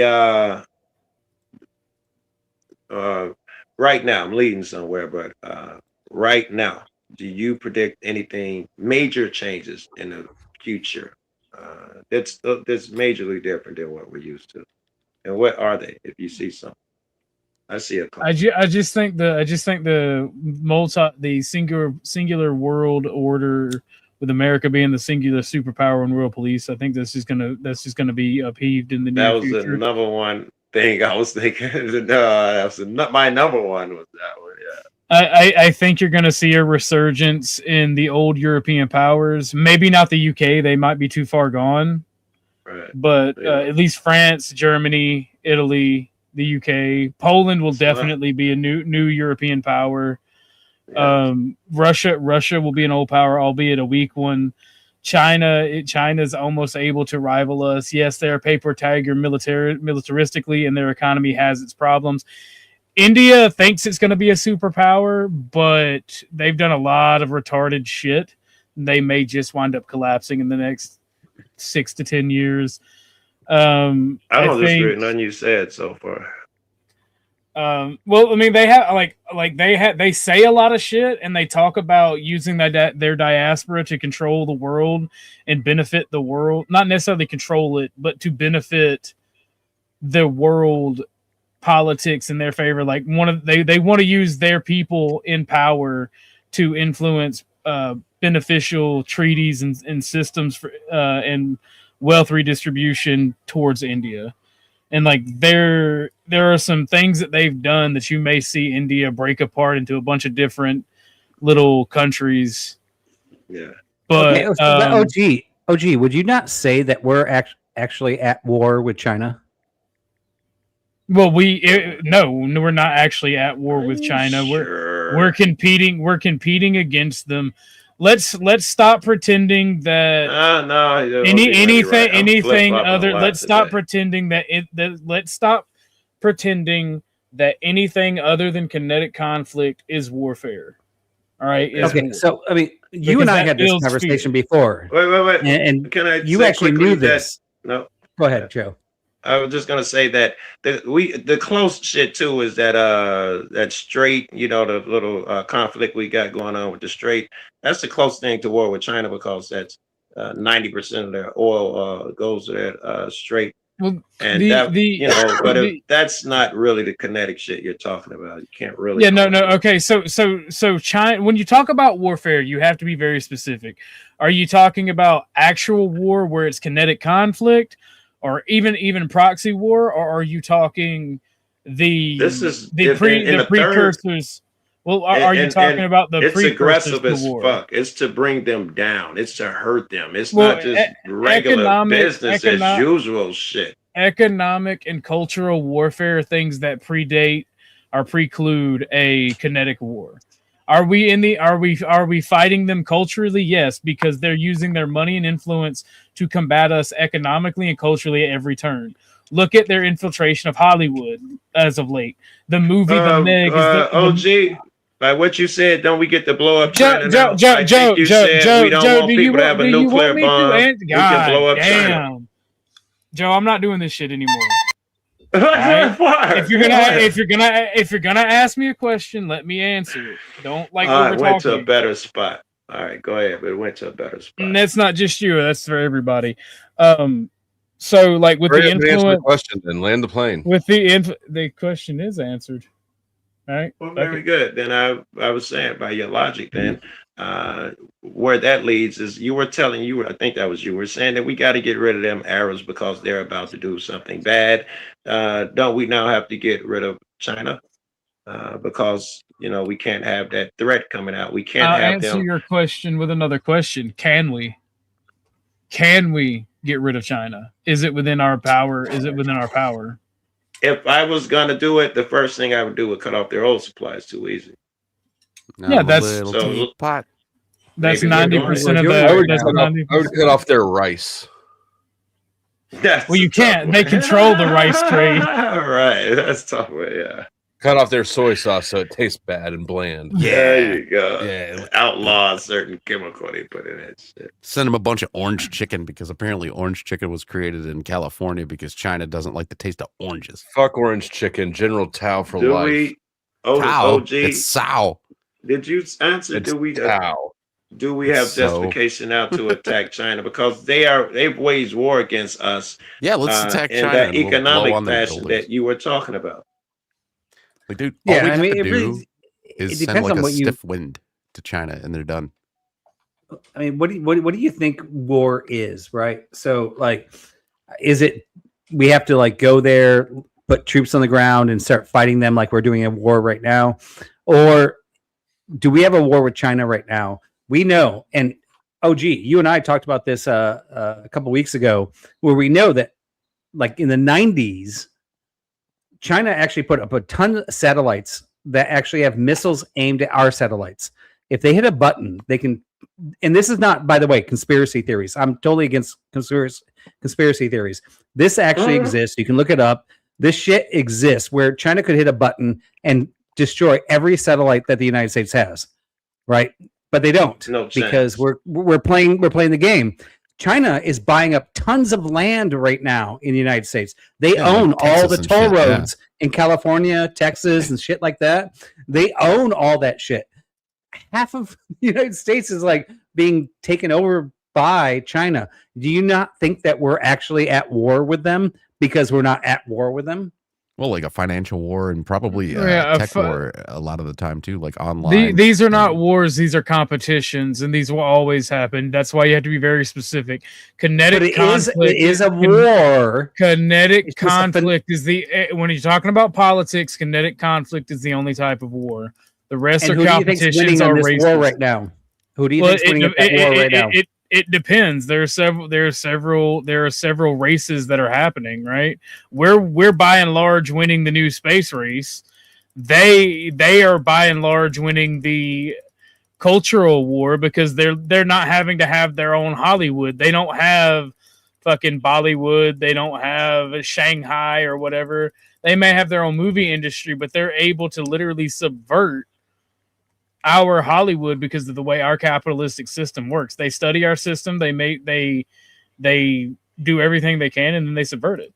Like, look at the movies that are coming out that portray the Chinese government. They are not seen, their propaganda, like the US is making their propaganda for them. They're seen as like highly capable. You never see them in a bad light. So like the soft power, they're outsourcing their soft power to their own enemies. Oh, amen. Right. So yeah, you nailed it. That was well said. And Crab right here. That's kind of America allows foreign investment. The investors are at war with us. Yeah, like that's the thing. If you allow foreign investment, your enemy is going to invest in you because then they're allowed to control you. Wait, Eric. Yeah, agreed. Does that mean, OG, that closed trade policy is better? Is that what that means? It depends on the circumstance and what's happening. Should the U.S. have should the U.S. have no free trade with anybody? No. Should it have free trade with everybody? Absolutely not. Absolutely not. Okay. You cannot compete with foreign countries that use slave labor, whether they be communists or actual slavers. That's why we're trying to get robots. We actually can compete with those countries. And what we decided to do back I'm gonna be in like listening the on 60s, my phone. I gotta step away and use the bathroom. We decided to step away and give zero sanctions and trade sanctions or anything like that to China. And we decided to allow them to use their children and everybody to give us a better life, right? So when Trump came in and said, yeah, I'm going to put tariffs back in place, actually, I'm going to say definitely too late. If we never did that in the first place, China would be where they were. We funded China from day one because we all wanted to live better, and we didn't want our kids working, so we made their kids work. Yes, about the dollar, yeah. Yeah. And you think Trump tariffs somehow was to come rescue us, or would it be about the dollar? He's different. Did you really? No, I would say we should have done that like 40 years ago. And I think Trump's coming in going, yeah, let's try to even it out now. I think agree, it's too late. but I think it's too late. Only a bull will come in, or the really low IQ guy would come in and do it the way he did if he sincerely wanted to succeed. You don't come in and just make enemies of everybody and quadruple their fucking we can't tariffs, have Trump. Like people, not that you did it or anything, but certain people, we can't have like Trump both being a dumbass and a mastermind. It's fucking impossible. Like pick a lane. Yeah. Yes, exactly. You didn't call him a dumbass. I'm just no. I mean, we're in agreement. No, we're in agreement. I am saying that he's a dumbass, and some people think that he's a genius, and he's just does dumbass shit. No, I'm saying he's not that fucking smart. I forgot what I was. No, he does. He knows when he does something that he knows that people are going to call dumb. He makes it very loud, so that the other things are very quiet, and you kind of like overlook them pretty easily. Not you, again, just in general. You know what I'm saying? But people do. They overlook the good things that a dude does, no matter who the president is. You know, I see people do it in especially other fashions. you know, especially nowadays with the internet, because it's like everything's right there. We can see everything that they're doing. They're pretty fucking transparent. You do something little and to the last stupid. guys. You train the monkeys to hyper focus on a little and stupid thing. You address that. Media's thirsty. They're always looking for the guy they're after to say something. You address the stupid thing. You keep them over there. Yeah. You make noise with that. Oh, he looks so dumb over there. But I don't think intentionally he's a fucking idiot. I think it's all about the bread, man. I mean, he's shown himself. I think that part's clear. I think these tariffs did just that. If you were paying attention when he came in, he said the way he sold them, this I know he's disingenuous about it, was that I'm going to end income taxes. I'm going to end that shit. I'm going to replace them with I'm going to replace them with tariffs. He came in and double bubbled your ass. He came in and threw tariffs on. And I don't know if you cats are aware, but the companies, all those the countries that he levied all those taxes against, they won in court. All them tariffs against won in court. He's got to pay all that shit back, which means all those tariffs that hurt us so much, we now have to come up with the money again to pay all the companies back, all the countries back. He's about making bread, man. This shit, you couldn't come. It's like Obama when he came in. I'm going to save the world. I got to take $700 trillion or whatever to fix it. He give them all that money, and then they like, hey, I didn't fix the problem. He's like, nah, we had to give it to our executives, do some headhunters, get some new so and so in here. And Obama, we wants us to believe that hey, I told y'all to give it to the people to relieve their home loans and all of this shit. Well, we needed the talent. Listen, I'm going to give you another $700 trillion, but you're going to do the right thing this time. No way this brilliant nigga from Harvard is that fucking stupid. They're all fucking all right. Well, I'm pretty sure some of those tariffs went through because he recently told China, I'm going to increase your tariffs 400%. And they fucking kowtowed immediately and went, no, we can't do that. And like they again, he increased the it popped in my head. He's fucking tripled and quadrupled that shit so many times. I was trying to think. Yeah, and then released it. Like, just went, never mind. Yeah. I like how he went on there and was like, there's going to be an end of a civilization. And everybody was like, he's going to kill everybody in that country. That was crazy. And it's like, no, he didn't even say that. You guys fucking. Whoa, you sure? Oh, I know he said civilization, but he meant like the fucking what he the meant. Crazies. Yeah. He meant the crazies, and of everybody course he wanted didn't mean to extinguish. Yes, I agree. Yeah, he didn't. It was purposely. It was purposely, like fucking explosive statement that he made. It goes in line with reaction. Yeah, he wanted the reaction. He's a Kanye West of presidents. He's gonna say the crazy shit. I was gonna You vote got for to Kanye. filter what he means. I was gonna vote for Kanye just to kind of it could go. be You know no what? I worse threw than my we vote are now. away. You know. And then Kanye, dude, you know what he did? He filed to be to run for president too fucking late. And I was like, you jackass, you fucking jackass. I wanted a legitimately insane president so that everybody could go, look at how good of a job he's doing. You got one. This dude's insane. No, like, dude, they would have taken Kanye and they would have been like, wow, he certainly became sane all of a sudden, and he's such a great president. And Kanye would have been walking around all brainwashed with his blonde hair again, and he would have been like stumbling and shit. They'd be like, he's just got dementia. It's fine. If he did do crazy shit, he'd do shit like, I don't know, do the COVID shit. I know he'd be up there like just putting his hand out, and he'd be like, Z. Hi, Kyle. Yeah. How you doing? Yeah. And people would be like, oh, he'd be outright with it. And this is Trump. It's not like we're talking about chain. Trump. He'd have a shirt on. Trump is not ashamed to say that, us Christians need to be authoritarians and take over the world. That's what I see Kanye doing. If he came in, he'd do like you say, throw the arm up and say, we gotta take over. It's the same shit Trump is doing. It sounds like them niggas ain't too different. All right, I gotta abandon you cats, man. Oh, is it just us up here anyway? I'm just I glad gotta. that, I George think you're Bush about to be Jr. alone, man, because G might still be gone, and I gotta go cook some dinner. Hey, it's okay. He's probably just in there diarrheaing all over the place, and he's got to wash off the ceiling now. And all right, later. He's got baby wipes. All right, man. Yeah, OG's in there having fun with baby wipes. He's I don't know, probably discovered, that he had some cigarettes or something he doesn't need now. Like it's something he doesn't do in the toilet tank. Maybe he's doing lines of tobacco in there. I don't know what he's doing. Hey, chat, did you guys know that people used to snuff to like snort tobacco? Did you guys know they used to have those little tins, the pirates? They had little tins with tobacco in there, and they'd be like, they right up in there. They'd snort it right up in there. And I don't know how the hell that ever happened. You guys want to try it?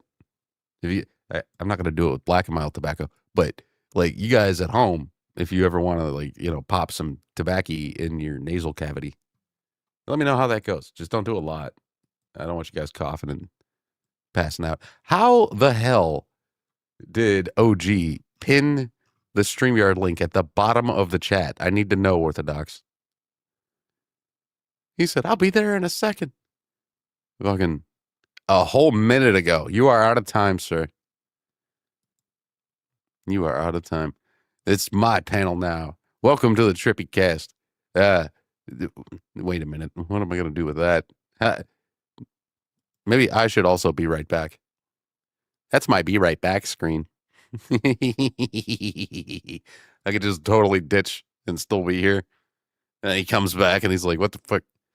Anyways, Smoking Spaceman says, overall, the administration going after oil is to control the global energy supply. It kicks OPEC in the nuts. Dude, you might not be wrong there. Matter of fact, I think you might be pretty fucking right, because Donald Trump's been telling every other country, hey, why don't you just go ahead and buy your oil directly from the United States? We got that clean burning Texas tea. We got that shit over here. We got that liquid gold, like the fucking, what was that again? That TV show? Yeah. With the Clampets, I think. What was it called? Well, anyways, when Jed was out there shooting at something and he hit the thing and he got some oil and he became rich. Yeah. But yeah, he wants us to all, he wants the US to just sell oil to other countries, and we could probably mark that shit up so fucking high. And why not? There's a reason why we went for Venezuela first, and they have an ass load of oil, and it was a good idea to get them first. Thank you, P. Fletch, yes, and Cola and everybody else who said the Beverly Hillbillies. I forgot the opening thing. I used to know it. Woo!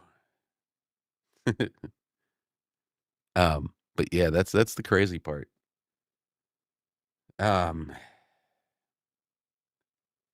What are you guys thinking about doing today? Eh? You just gonna chill out, watch live streams, and maybe, I don't know, mow the carpet and vacuum the grass? It's getting nice out. Although today it's 54 degrees where I'm at. It's chilly. It's chilly. Why am I wearing a Kangol, you may ask yourself? Me too. So there's your answer. B Fletch says, oh, you talking to Smoking Spaceman. Lee Fang says, you're here by yourself, Muffin. Yes, I am. As of right this moment, because Orthodox guy lost a tampon in there. He's trying to fish her out. He can't find the string. It's like really, really deep. What do I keep doing with my mouth? Asks Donna in the Discord, or in my Discord. It's probably because like I'm looking away from the screen sometimes, and when I turn my head or something, sometimes my avatar thinks that the my head in general is an open mouth because of my dark hair. I think I'm not really sure, but yeah, it'll focus on other parts of my head, and it'll just imagine that I'm actually opening my mouth like that. Yeah. So that's an answer for you. I don't know, guys. Where's what? Where's Waldo? I have gotten the tampon out successfully. Denizen is back. Orthodox beehole has been refreshed. Oh yeah, it feels great now, man. I feel relieved. You ever poop so much you feel like you lost weight? Yeah, that just happened to me. Yeah. One of my buddies asked me one day. My buddy asked me one day, he goes, you ever sneeze on the toilet and everything comes out in one push? Like you didn't even push? Man. I was like, no, that's never happened to me. I've done that before and it hurt so bad, but it was like it hurt so quickly that it didn't really register. But it's like, bruh, I never want to do that again. Just blah. But yeah, I'm sorry for that, Trippy. I wasn't expecting everybody to bounce halfway through my dump. Oh no, you're cool. You're cool. You're all right. Sorry, I'm reading something. But no, like the conversation was good about China, and like I really wanted to say before, like I hate when somebody asks me a question because like you can't just land the plane when you're talking about fucking geopolitics. If you ask a question, you have to wait for the answer to be given. And I don't mean to get mean or mad about it, but like I'm so fucking sick of that shit. Like here's the thing about it, right? America offsources a lot of its fucking labor and allows a shit ton of foreign investment from everyone when it should be very restrictive on who it allows to invest. Only citizens. That oil to other countries now, man. We're trying to sell it to everybody. We want you to buy our oil. Our oil, which happens to be in Venezuela, but it's ours. Oh, all oil is U.S. oil. Don't get it twisted. Yeah, dude, that movie that I was trying to remember last night. That movie I was trying to remember last night. The plot is that there's aliens that are about to wipe out all living people and animals and everything off of Earth, right?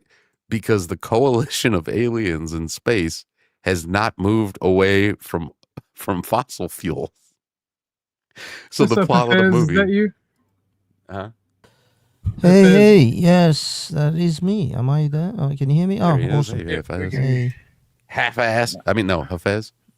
Well, I mean, that's funny. What movie? The Coalition's Aliens hasn't moved off fossil fuels? The name of the movie. It's like named after like a fake fast food restaurant. It was on Amazon.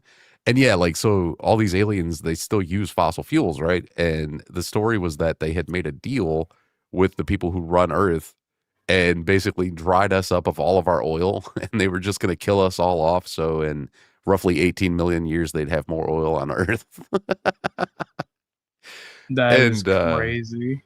Yeah, dude, like it's fucking crazy because the plot is actually, it seems like it's one of those movies where it makes you feel like you might have missed something all the way up until a certain point. Jason Biggs is in it. Like they announce his death in the movie at the start, and they're like talking about all these other actors who have died. And part of the plot of the movie is that these different actors are actually going to get on a spaceship and fly to a new planet because it's part of the deal that the aliens made with Earth. Is that like, yo, we'll save some of your most richest and talented people and send them to a new planet as long as you let us have your oil. That's actually crazy. Yeah, dude. I'll have to find the plot, or not the plot, but I'll have to find the movie. But I gotta go run out to the car real quick, so I'll be right back. I'll leave you with people on your stream instead of just me by myself. I'll be right back, though. I'll just stay in the thing, and it'll take me a minute. All right. So, Dennison, did you watch what the conversation we were having about China? Yes. So, do you have any thoughts on it so far? Not really. I mean, I got triggered while I was listening, because I heard things like China owns our toll roads and China can take out all of our satellites with one button, and just things that, like don't really matter and aren't true. Granted, the Chinese know who their enemy is, and they've picked us. So they do gear their technology. Since they can't beat our technology, they gear their technology toward defeating ours. So a lot of their technology is not offensively advanced so much as it is a counterpoint to ours: anti-satellite weaponry, EMPs, etc. But they don't have the ability to take down our satellite grid with a push of a button. And the Chinese also aren't a self-sustaining landmass. They depend on the Middle East for the lion's share of their oil. And I get that, like, everybody wants to shit on Trump right now for what's going on in the Strait of Hormuz, but if, this were actually an existential combat for the survival of the United States as a nation, the U.S. could and would occupy and control the Strait of Hormuz. Like, when we pussyfooting around in Iran like we're doing right now, it's political theater. If it came down to, like, us versus them, we could turn Iran into a glass parking lot.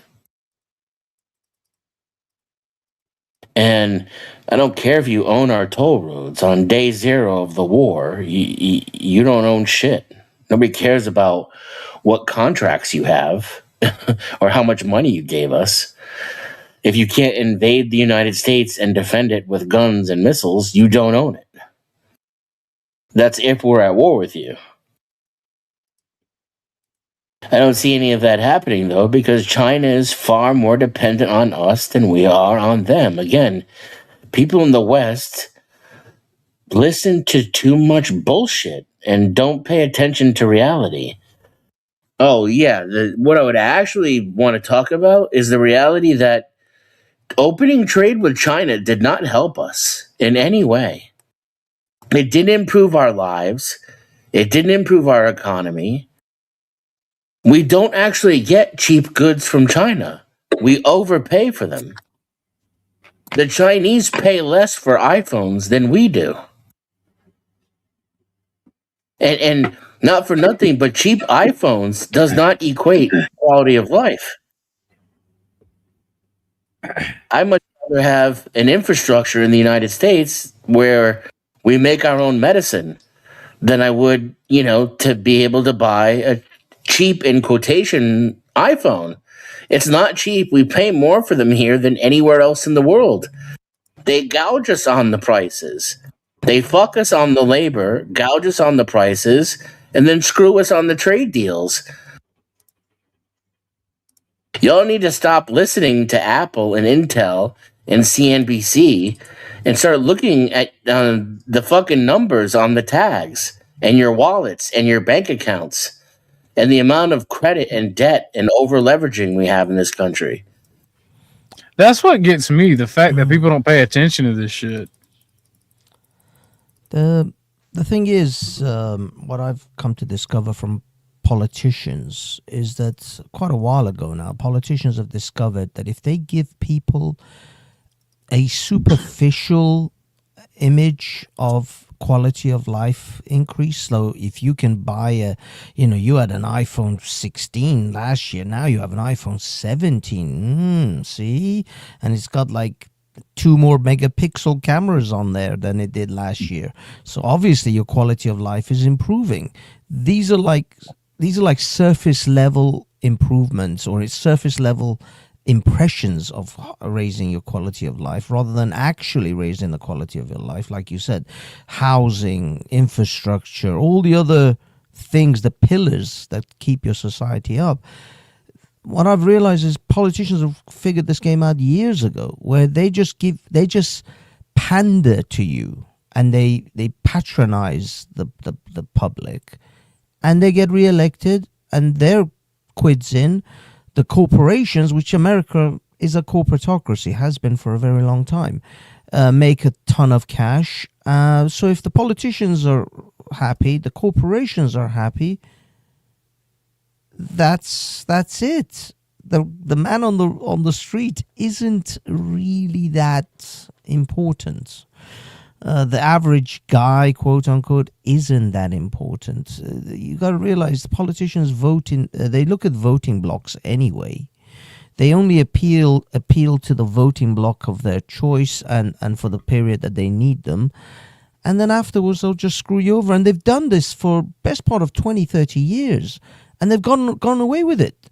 So if you do something that is nefarious, screws your people over but enriches you, and you get away with it year on year, election after election, why would you stop? What have the public done to punish these people for their behavior? Hardly anything.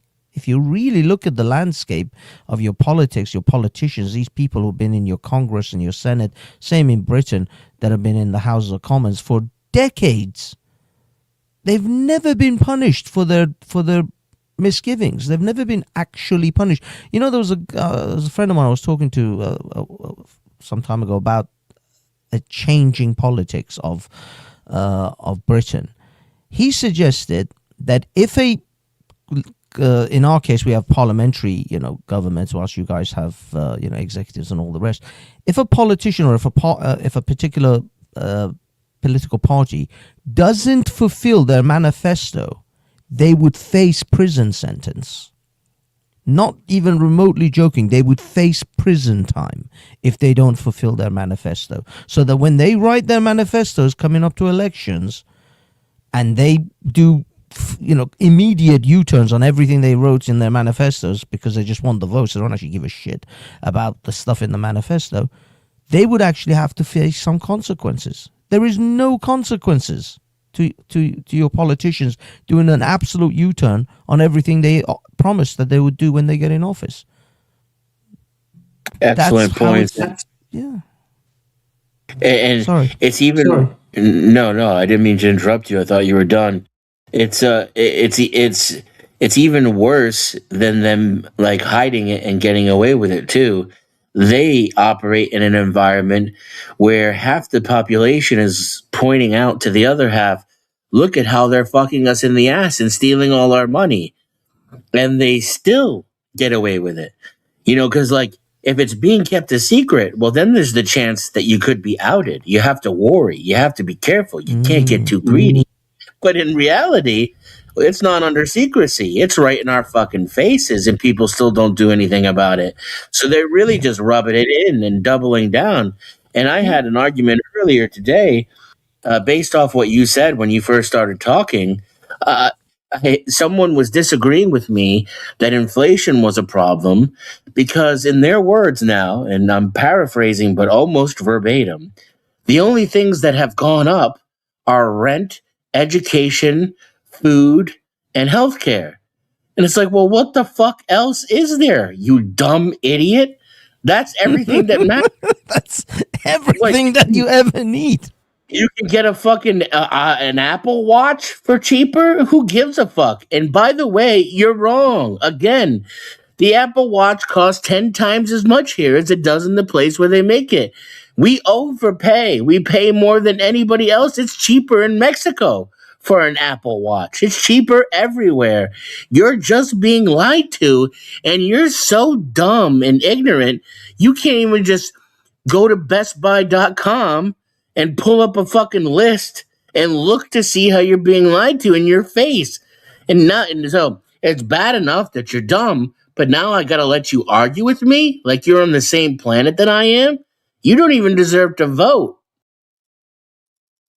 There you go. You don't even deserve to vote. No, it's true. I mean, well, first of all, universal suffrage, I've become severely disillusioned with giving everyone the right to vote. I've said this.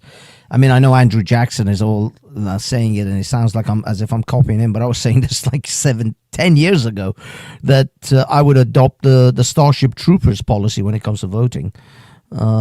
So yeah, I mean, I don't think everybody has the right should just automatically get the right to vote. You have to earn it, and this is number one. But yeah, I mean, the fact is, I mean, look at the politicians. And by the way, I'm not saying that's just in America. This is almost identical in Europe. People like Nancy Pelosi. Why is Nancy Pelosi still getting elected? She should be in a prison cell, 12 feet in the ground, 50 feet. I'm just saying nature is healing. We're seeing assassinations be a thing again. If only the right would get on board. That's all I'm saying. Forever the optimist, my friend, OG. I'm just saying, man. I'm just saying. Remain calm, my friend, my brother in Christ. Soon, we'll have wiped out the Indians, and there'll be attrition forever. Hey, you can't wipe me out. I was just claiming to be Native American today. All right, not that Indian, not feather Indian. God damn it! Those aren't the Indians you're worried about. These are not the Indians you're looking for. I will put it on my forehead, and I will open a 7-Eleven, and none of you can come. I will watch you. Dot Indian, not feather Indian. I will come over there, and I will make sure you pay the money. Listen, you don't need to be talking to me like this, sir. You don't know me. I will fuck you up, okay?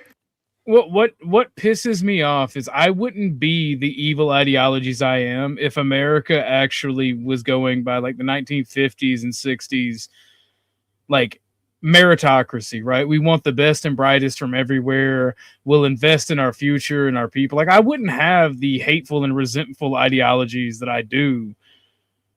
But to me, they're not hateful and resentful. They're literally just, I'm just looking out for me and mine because we've been left behind by our political class. They're selling us out piece by piece to foreign investments to enrich themselves. And then when all the problems happen, they're going to go run to their bunkers. Like, I'm going to be real with you. I am going to be the most petty. If I survive the apocalypse and I'm walking and I see a fucking random tube sticking out of the ground, I'm just going to grab dirt and rocks and mustard gas and shove it down the hole. I don't care who's in there. I'm going to assume it's some rich asshole. Just saying. I'll be Don't worry, down there. the rich assholes will be on the islands anyway. They're apparently Zuckerberg is building like a several $1 million bunker in like Hawaii or something.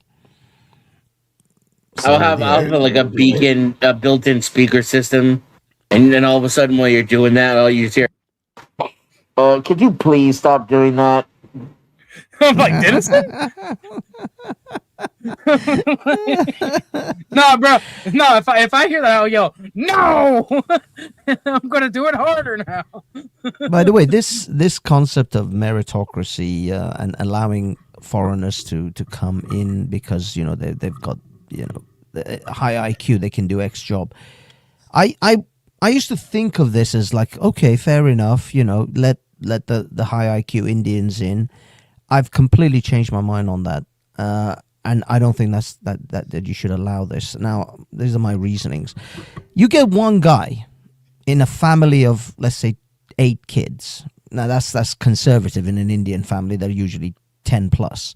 But let's say you get one child out of this inbred pile of savages that ends up with like 150 IQ, and he's a super programmer, and he applies to a university in America, Yale and Harvard and MIT, and he comes and he becomes an amazing programmer, and he gets hired by Apple and Google and Elon Musk, and he gets his American citizenship.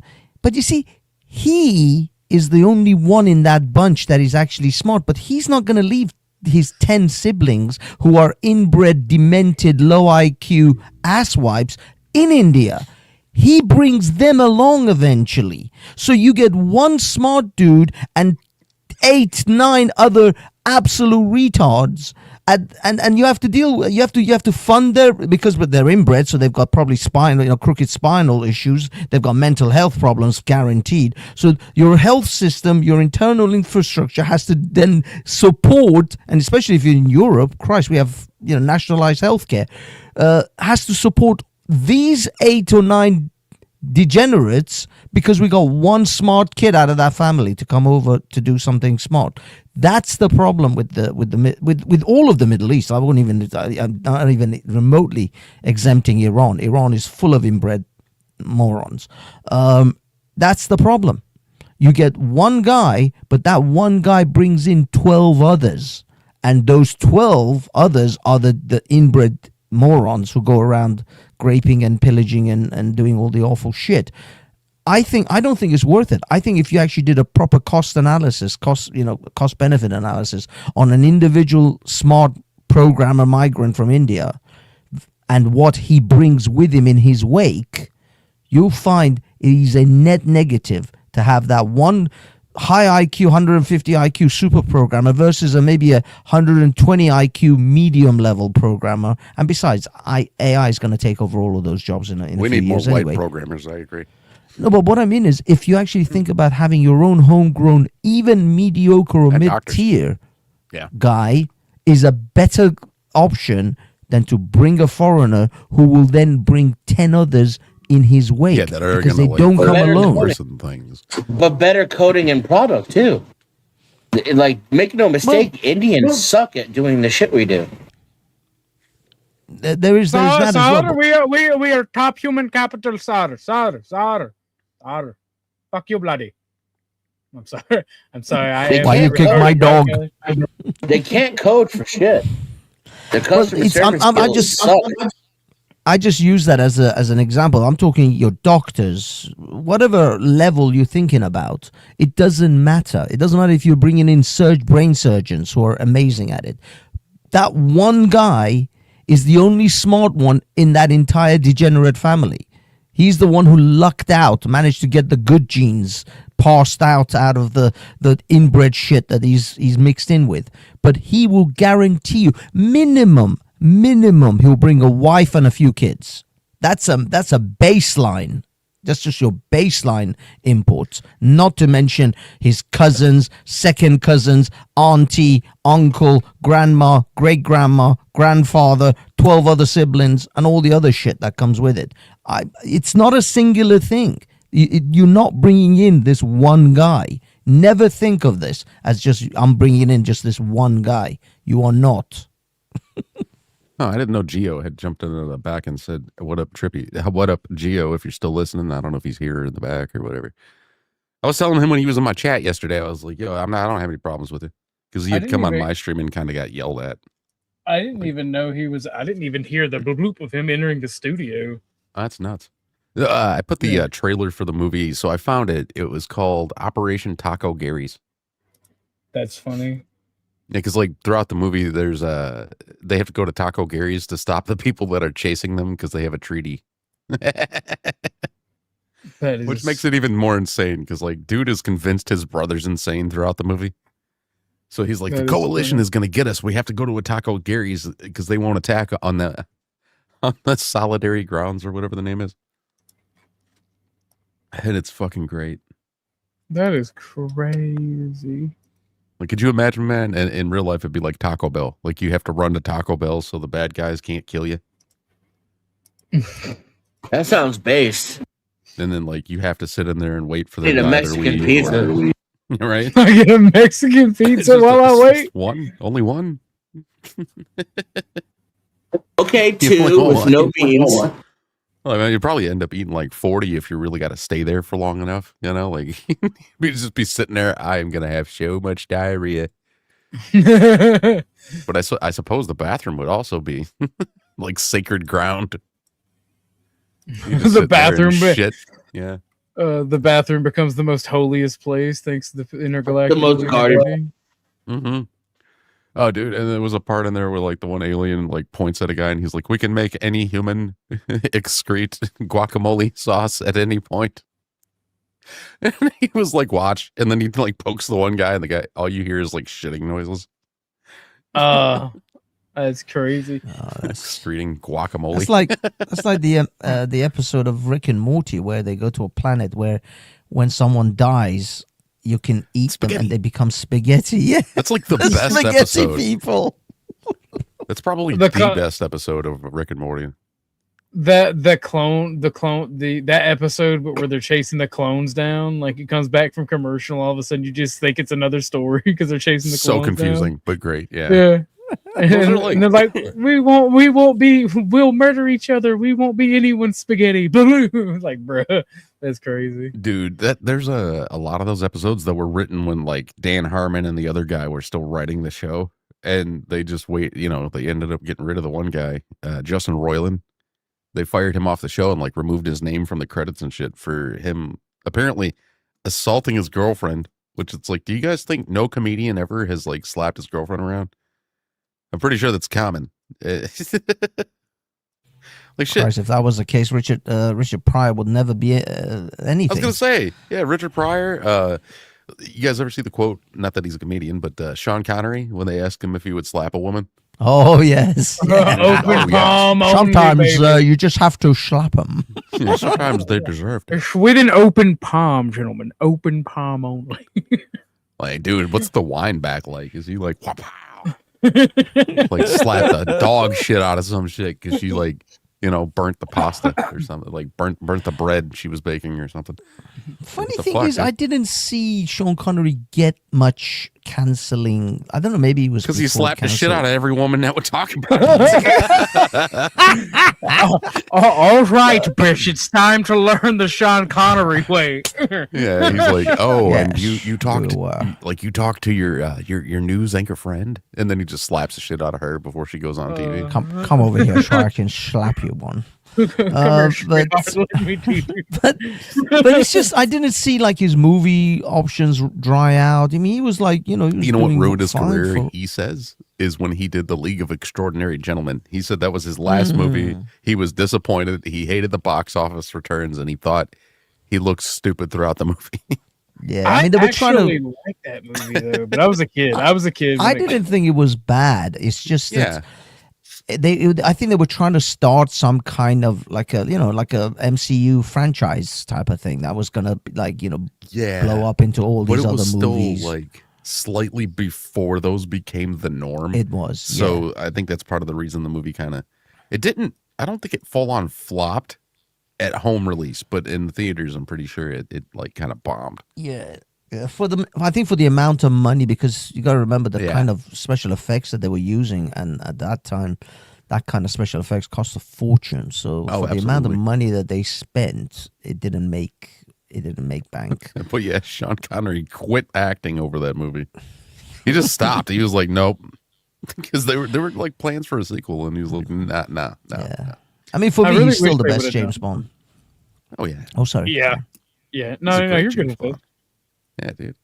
I didn't like when they switched over to the other guy. Oh, sorry, OG. No, I was just agreeing with Hafez. That's it. Like, you don't like it? You don't think he was the best? I think Daniel Craig sucked. No, I said I was agreed with you. Oh yeah.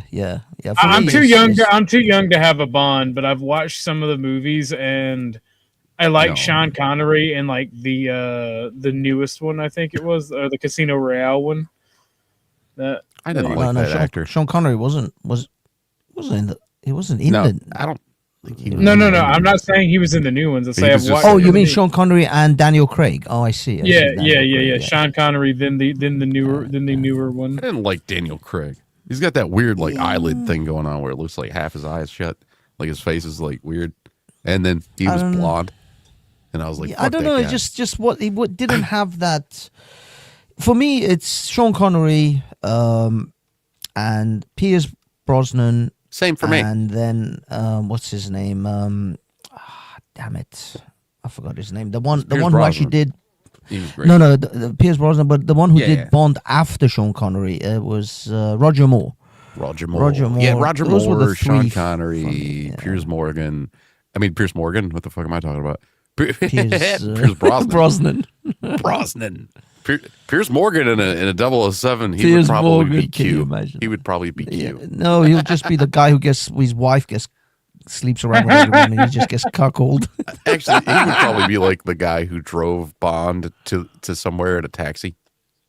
Yeah, it would just be like the one scene where he just turns around and is like, "Hey, I'm in the movie." Yeah, and then he dies for some reason. Like Bond has to kill his ass while he's driving. I don't know, man. I think it's either Die Another Day or Skyfall was one of my favorite. I think it's Die Another Day. Yeah, those are all Daniel Craig ones. Daniel Craig sucked. Yeah. OG. Okay, he sucked for reasons and stuff. Is No Time to Die still Daniel Craig? I don't think so. I think I'm gonna Google. Because that's the most recent. That's the 2020. Yeah, no, that's definitely that's Craig. Yeah, that's definitely that should be the one. That's actually the one he died. Yeah, I was gonna say where they were trying to replace him. With the black chick. Spoiler warnings for those who haven't seen it. Yeah, they were trying to replace him with a black chick, and she was going to be the new 007. Well, they actually did in the movie. The black chick becomes 007. She gets the moniker of 007, and he is just the rogue James Bond. So in the movie, they replace him. In his own movie, they replace him. Did you know when he was working for, when he was doing the 007 movies, they said that Daniel Craig could walk into like any fucking dealership for the car that is so heavily featured. What is it again? Aston Martin? Yes, for some reason I was thinking Jaguar. But yeah, they said he could go to like any Aston Martin dealer and they'd just let him have a car. Not like, here it's yours forever, but they would just let him drive out with one. Well, I mean, the thing is, these famous stars. In fact, my mum met Hugh Grant once at a Mercedes dealer. She was there to just get a car repaired. Well, not repaired, service. And Hugh Grant, the car showrooms give you cars if you then take a picture, and they can put the picture up, and they can have your name on the actual. Their advertising sort of, or their any letters that they send out, if you give them the right to have your name or like on that piece of paper and a picture of you on the wall of the showroom, they'll give you a car. Dude, you know what? I wouldn't even be interested in that. I'd be like, give me an old car. Give me an old like Dodge Charger. You know, I was watching fucking Vin Diesel's birthday celebration a few years ago, and they were like, "We got a gift for you," because they were still on the set of like Fast 10. Yeah. And they were like, "We got a gift for your birthday," and he live streamed it. And he like, they're like, "Close your eyes," whatever. They drive up a fucking 1970 Dodge Charger, fully, resto modded, customized, and way too much horsepower for anybody like him to have because he's never going to drive the fucking thing. Hey, you guys gave me a Charger. I'm Vin Diesel. I can't afford one of my own. Fuck you. Trippy, were you the one talking about Death Machine, or that car movie by Quentin Tarantino? No. Oh, Death Race. Death Race. Death Proof. No. Death Proof. Death Proof. Yeah, because that was a muscle car movie. That was in the vein of, that movie's a lot longer than I remembered. I tried to show my friend Becca Fairley that movie in Discord. It was her and like 6 other people, and the other like maybe it was us 6 people. Right? We had all seen it, and she hadn't. We sat there, we talked through that a whole goddamn movie, thinking like any minute now the action's going to kick off, and we all kind of forgot that it's meant to be a dialogue heavy flick, So like no action until like 80 minutes in or some shit. We talked for 80 minutes. Yeah, I mean that was everybody, but yeah, that was in the the old school. What's his name? Steve McQueen bullet kind of. Style. Yeah, he had a 69 Dodge Charger, I think. He also had, at some point, he had like a 60s or 70s Chevy Nova at the beginning of the movie. Yeah, but I mean, that's all the cars were designed to look like. The thing is, Quentin Tarantino is kind of like a movie buff, so he just wants to remake all the movies that he watched as a kid. And he's got a foot fetish. Yeah. He's got a major foot fetish. He'd be like, go watch Dusk Till Dawn and tell me that Quentin Tarantino playing a character in that movie wasn't just him trying Isn't that the movie where he sucked on the chick's feet? Yeah, that was fucking Selma Hayek. Selma Hayek, yeah. In her fucking prime. And he has her foot like way up in his mouth. Yeah, 2 movies for me for Selma Hayek is Desperado and Dusk Till Dawn. Oh my god. Oh my god. I put a chick's foot in my mouth like that, but I ain't gonna film it and then put it out to an audience. I've sucked the toe. It's all right. Hey man, if you can't fit at least 4 of those toes in your mouth, you're not a man. Right? You gotta get 4 of them in there. Like you can do big toe all the way up to the pinky toe. They like that shit. I mean, you motherfuckers are crazy. I didn't see her feet as like a challenge. It's a challenge. Like, you gotta be able the to toe. you nibble at the heel a little bit. Let me see if I can just eat your foot, love. I got a big mouth, physically and vocally. Use her teeth as a petty. Use your teeth as a petty. Get all that fucking dead skin off for her. You know, not even about a.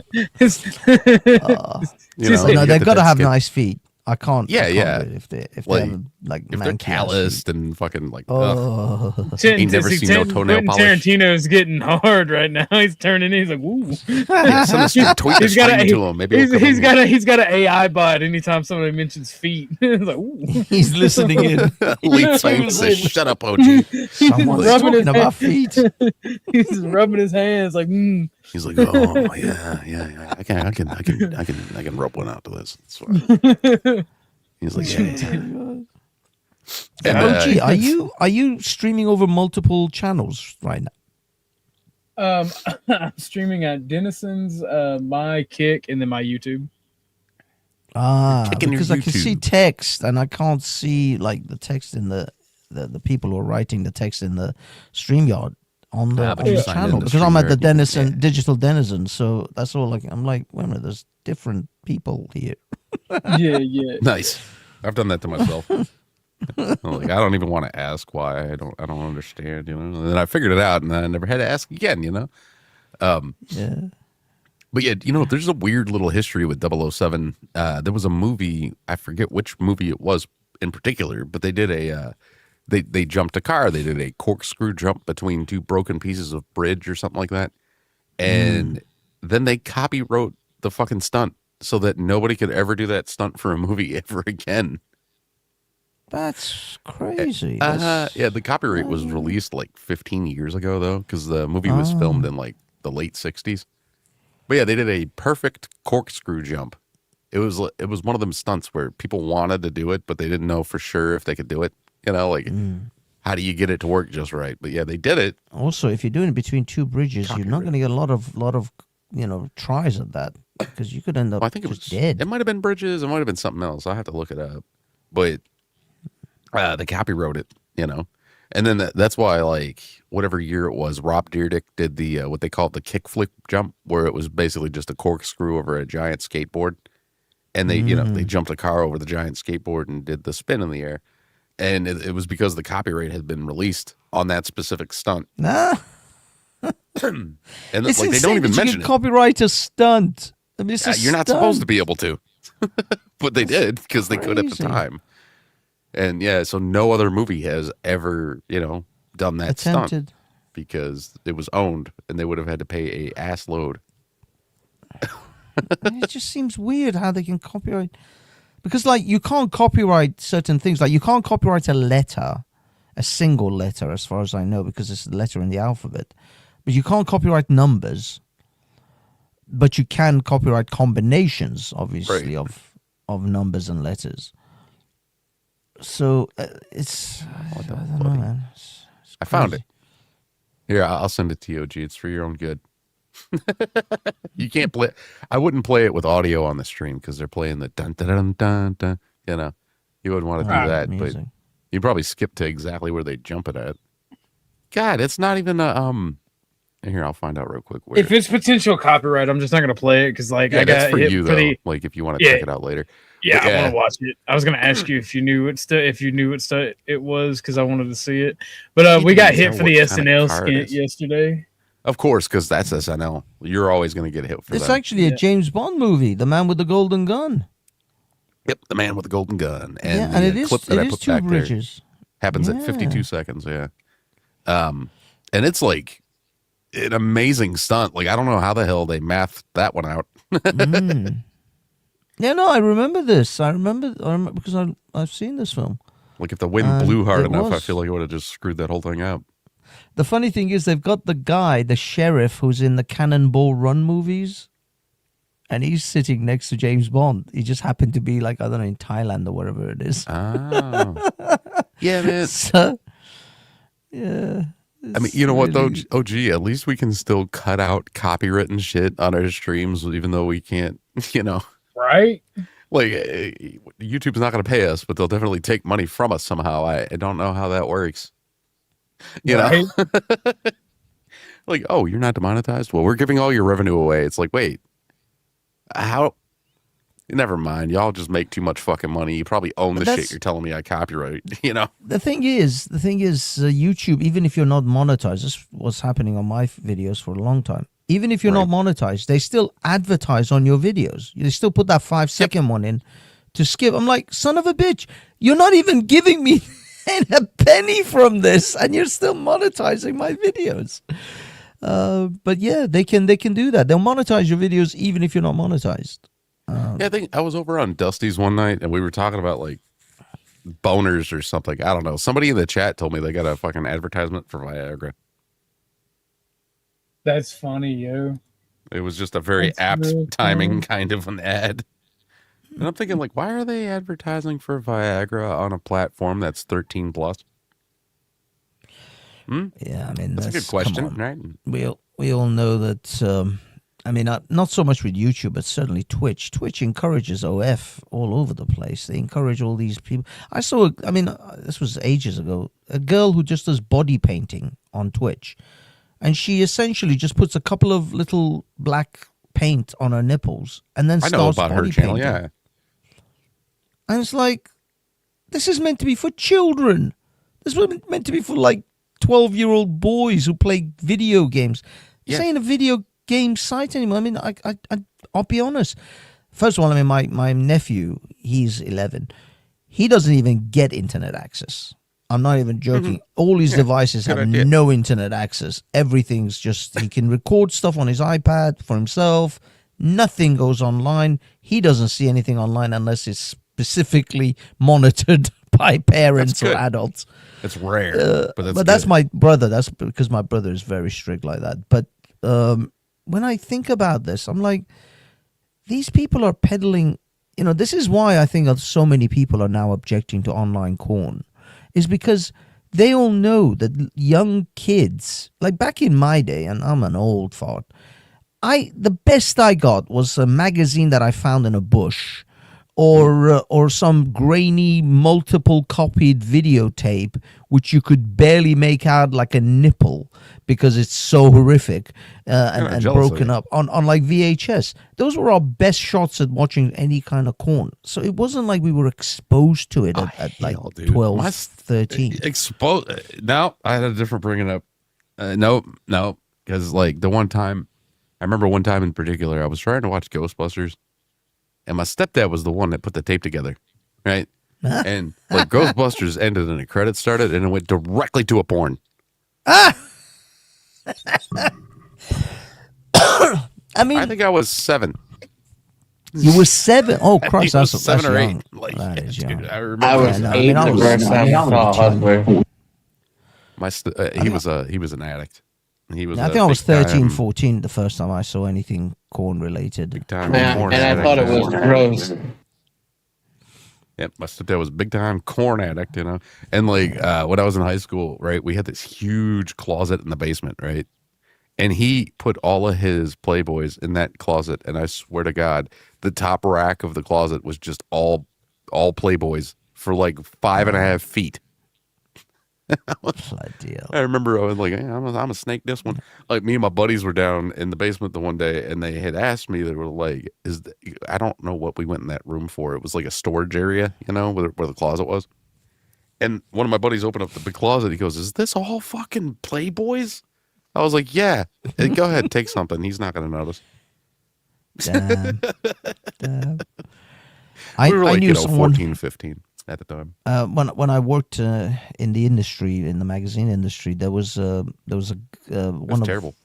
We had Penthouse as one of our magazines that we produced, and one of the editors, or the editor of that particular magazine, wanted to do like a historical shoot of all the penthouses, and they couldn't find all of them, so they found the guy who has collected every penthouse from the time of its first publish. Some dude somewhere who's like a connoisseur, and he literally had all the penthouses from issue 1 up until that particular time. And there are people out there who are just collectors of these things. I mean, I would imagine the first Playboy probably costs a fortune if you can find that. That's probably the one with Marilyn Monroe. Yeah. Of course, you know the story, right? That Hugh Hefner put her in that magazine without her permission. Really? And then when he died, he bought the grave plot next to hers. He never met Marilyn Monroe, but he bought the grave plot next to hers when he died. So he had a bit of a fetish. I think Hugh might have been the first ever sex pest. I was going to say first white knight. Yeah. Or something, but yeah, pet sex pest works. Like, he would probably get along with sex pestiny. Interesting. So wait a minute. When he put her pictures in, were there any nude pictures in that particular Playboy? Mm-hmm. How the hell did he get a hold of those? I think she did some other photo shoot, and he bought the photos from the guy who did the photo shoot. I think that's how it went.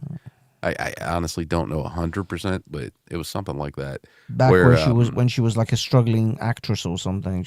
I believe she was also 17. Oh shit! So yeah, and they tried to cancel Hugh, but he was already dead. So it doesn't really work. That one really. I mean, lots of people said he was creepy. By the time Hugh Hefner got to the era of cancel culture, he was way too established to really be canceled. Yeah, you can't really cancel someone like that at that point. I mean, it's like trying to cancel, I don't know, like Jack Nicholson. You're gonna cancel Jack Nicholson. Jack Nicholson's Jack Nicholson. You're never gonna really cancel him. And it's the same as Tom Cruise or these mega celebrities. Can't really cancel them.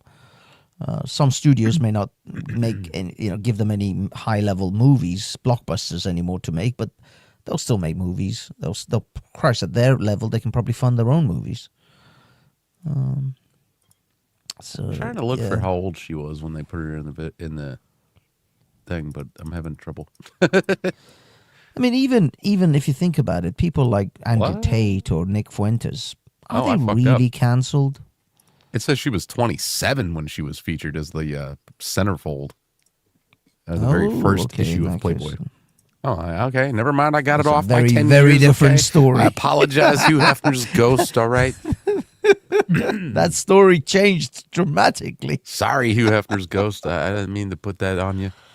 And were they with her permission or without? Or is that another rule? I don't know. I had heard it was without her permission, and it's going to be a little bit longer before I get that one. Your evidence is trust me, bro. I know right now. I don't feel too good about that. I don't feel too good. I think after your first flop, I may be skeptical now. It says, although the photos were taken earlier in 1949 when she was 22, so she was a bit younger than what the photo, when they were released. But how long did it makes me wonder, how long were they publicly known about before he put them in a magazine? But then I'm also thinking we didn't really have other magazines like that at the time, right? Yeah, and I think Playboy was either the first or definitely one of the first. I know, from what I remember, Hugh Hefner worked for a different magazine that was doing close to nudes before he struck out on his own and started. It was called Stag. Yeah. And then, that was back when they were like, here's my ankle. And dudes were like, an ankle. Oh, my God. Ankle bone. There you go. Ankle bone. Go on, love. Show us your ankles. Better feet are nice too. Smelling. That's a joke about what do people call in an Islamic strip club? Go on, love. Show us your ankles. I was watching, or actually, I was playing a video the other day on my stream where a guy was asking like this Muslim dude who had a post where it was like a 4 or 5 year old little girl, and she was wearing a full on hijab, and the dude was like, "Well, she's only wearing the hijab because these girls they have to get used to wearing those clothes before they get older." And it cut in with this like Irish guy, and he was like, "Oh yeah, that's not the same excuse that all the other guys are giving, but okay." And then he goes, "If the women wear the hijabs to stop you guys from being sexually aggressive towards them, why are you putting them on a child? On children, yeah." And then he goes, "Also, why did little boys wear them?" Little boys? Yeah, in certain countries and certain parts of the belief or whatever, that they put them on the younger boys. I have never seen that. Mm-hmm. That's crazy. I mean, I can get it. I understand. I mean, there's so many of these freaky perverts out there, but I've never seen it at least in my experience. Certainly not in Iran and like Afghanistan, those places. And in Afghanistan, they have a reputation for diddling little boys. Afghanistan. Yeah, I think they call it. They say that it's not gay because they're like because they're boys. Yeah. They're boys, and they're young boys dancing. Oh, did you for the know that the Ayatollah Khomeini guy that we took out? Did you know that he had told released a thing telling his followers that it was cool. It was totally fine for them to have sex with like goats and pigs and cows, but they had to kill them afterwards and make sure that they didn't sell them to anybody in their town. Yeah. Well, I mean, that is actually Ayatollah Khomeini, who is the one who America just recently killed, Ayatollah Khomeini, which is the first one, wrote an actual book because most Ayatollahs, in order to it's like a rites of passage or whatever, in order to like getting your PhD, you have to write a paper, a scientific paper or some kind of project or whatever. So he had to write a book of his interpretations of various things in Islam. And that book is a thing of nightmares. Mm-hmm. In that book, he's written that if a woman that you're betrothed to, a woman, quote unquote, is a toddler or a baby, and you cannot actually have sexual intercourse until they've reached puberty, which is gracious of them. They'll wait until they're at least 9. Right. Those little hussies. So yeah, if you can't have actual full intercourse with this betrothed baby, Welcome essentially. Hey, that's his name. I've been calling him Zatoic. I'm sorry. It's fine, man. Zatachi. Yeah. But yeah, if it's betrothed to you, you have to wait. But if it's betrothed, you can't have full intercourse. But if you can't, if you're sexually aroused, you can what they call the thighing of the child. You can put your thing between their thighs and just sort of rub it. I'm not joking. This is in this people's book. This is what some of the things that happen in the Middle East are unfathomable to a normal person. To certainly a Westerner. I mean, the depravity. I mean, the thing is, this is the hypocrisy of it all. They build themselves as the most righteous of people, as God's people, and all the depraved people are in the West. You degenerates with your alcohol and your pork eating and your Vegas and your strippers. But yet the things they do in the Middle East are some of the most depraved shit that no person in the West would even imagine of doing. That's the weird sort of, this is the absolute hypocrisy of these people. I was at the smoke shop a couple of weeks back, and I walk in and I walk into a conversation between the guy who does he's like their guard, their dude who sits in a chair and falls asleep all day. But he's like, he's supposed to be the guy who stops anybody from robbing the place. Anyway, he was like leaving for the day. And he's telling the guy behind the counter, he's like, you're fucking people out there in Yemen, they eat with their hands right off the floor. And I walk into that and he looks at me, he goes, right, don't they? And I was like, they do. That's true. It's actually true. And I'm thinking, like, if I talk shit about the guy who's been giving me deals on cigarettes and cigars and shit, like, no, man, I don't think they do. I think, as a matter of fact, they probably have cleaner plates than your house. And I'm like, I can't say that either. Was the guy Yemeni? Was the guy actually Yemeni then, the driver? He's from Yemen. Oh, from Yemen, yeah. Yeah, from Yemen. And he was like, he looked at the guy and he goes, "Really?" He goes, and then he handed him like these 2 bags of bread. I guess the guy had stored, behind the counter before he left from work. And he hands him the bread, and the guy's like, "You crushed my fucking bread, man. You crushed my bread." And he just said shit about his people. Like the store guy, he goes, "I didn't crush your bread. As a matter of fact, that's not even really bread that you got there." And he starts telling him, he's like, "You could squish that shit all over the place. It's going to go right back to normal anyway. Not like my homeland's bread. Our bread is good bread. We make our bread." And I'm just standing there. I'm like, man, I don't want to get caught up in this shit. Well, they do eat off the floor, but not off the floor. At least, I don't know about Yemen, actually. I can't speak for Yemen. Iran, I can speak to Iranians. I can speak to Afghans. We sit on the floor. We have a kind of like a plastic material, I guess, a plastic sheet that we put on the floor. But we have plates, and yes, they do eat with their hands, which I find absolutely disgusting.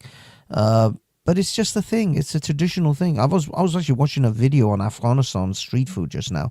They have tables and chairs, but they've made the table and bench, essentially what they sit on, exactly like a floor, but it's just elevated floor, where they sit exactly as they would if they were sitting on the floor. I'm like, what's the point of this? Just sit on the goddamn floor. Just carpet the floor. You've just created an elevated floor. You've still got your stinky toes right next to the plate. And it's like, let me put my feet up next. It's easier to sit down and get up. Well, see, that's the thing, right? Like, so what they do is, we were talking about how, you get calluses on your feet. You just take some sandpaper in there. You got some salt. Oh, come on, dude. What is wrong it's all, it's all about recycling. That's nasty. Hey, people eat placenta. I'll be honest. Certain hygiene issues is kind of nasty. People eat placentas. It's not. Apparently, that's not like cannibalism. I don't. No, I'm good. Trippy. Yeah. You should be punished for that. OG ate his own foreskin. Oh, come on. That's how he grew it back. It's called recycling, sir. Stem cells. Yeah. Does it? If you eat it, it just goes through your stomach and just comes back out of your dick, right? Is that how that works? It's known as it's a food glitch. It's a real life. Yeah. And before I get a medical misinformation strike. It's like Louis C.K. who said his friend said to him, if you have a lot of sex and you run out of sperm, all you have to do is just drink milk. It'll just come straight through. Oh, it's fine. It'll just come straight through. Just drink the milk. You guys remember there was a YouTube video where it was like this workout guy, and he was like, "I'm having my friend come over, and he's going to help me increase my testosterone." And I remember playing it on my stream, and then he goes, "My friend's going to go in the bathroom, and he's going to create me some semen, and then I'm gonna yeah, that's where I'm going to get my testosterone." And I was like, you just like, he's just going to drink another man's semen. You created gay with more steps. It's just but gay like, with steps in between. It's not a sexual thing. It's it's for the testosterone that's in it. And it's like, dude, scientifically, there's not enough testosterone in that for it to affect your body in any fashion. There's a lot of protein, but not very He much. wants that male taurine. You wanted the aftertaste, probably. Oh, that's nasty. That is nasty. I have heard though people eat things like the Chinese apparently eat the phallus of a tiger for keeping the. What the fuck are you talking about? I had an ex that could swallow the whole damn thing. That's right. I wonder. Wait a minute. I don't really want to know, but it kind of makes me wonder if like tigers and lions and stuff have like the spiked wiener, like a house cat. Oh my god. Yeah. Maybe. Like I think it's called a barbed penis. See, this is why you're not allowed on the internet. Yeah. Did you guys? That's enough internet for you for today. Oh yeah.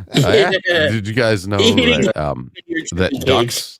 Did you know that male ducks just take the female duck like that? Did you know that that apparently they have a corkscrew penis that's barbed so that it can't. Female ducks, they evolved a vagina that's like a maze on the inside. Yeah. So then, like the male ducks evolved like a corkscrew penis that just drills through it. Yeah. It also has Like- barbs on the end so that the female can't escape once it's in there. Exactly. Jesus, OG. damn, nature, you scary. What the fuck? OG, because how do you think? Life most will find a ducks- way.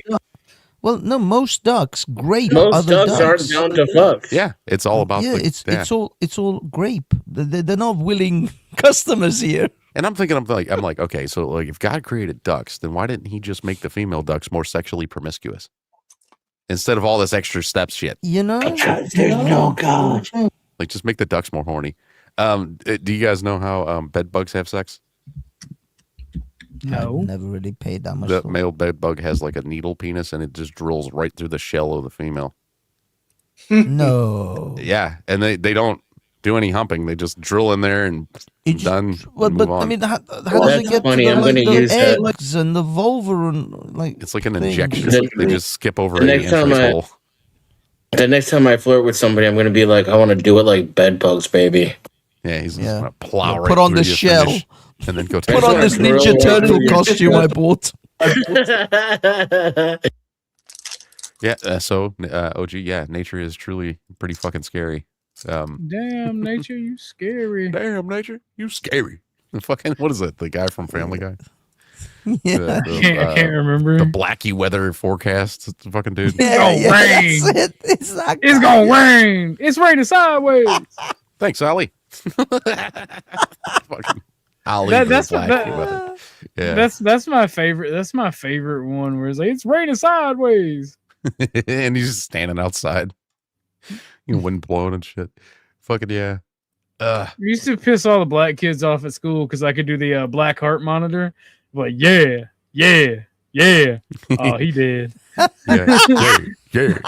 Is that? They'd look at me and be like, oh, that's enough. That's What about enough the for you right now. episode where like Peter takes over his father-in-law's business and he starts making a heart monitor that sounds like The Bill black heart Cosby. monitor.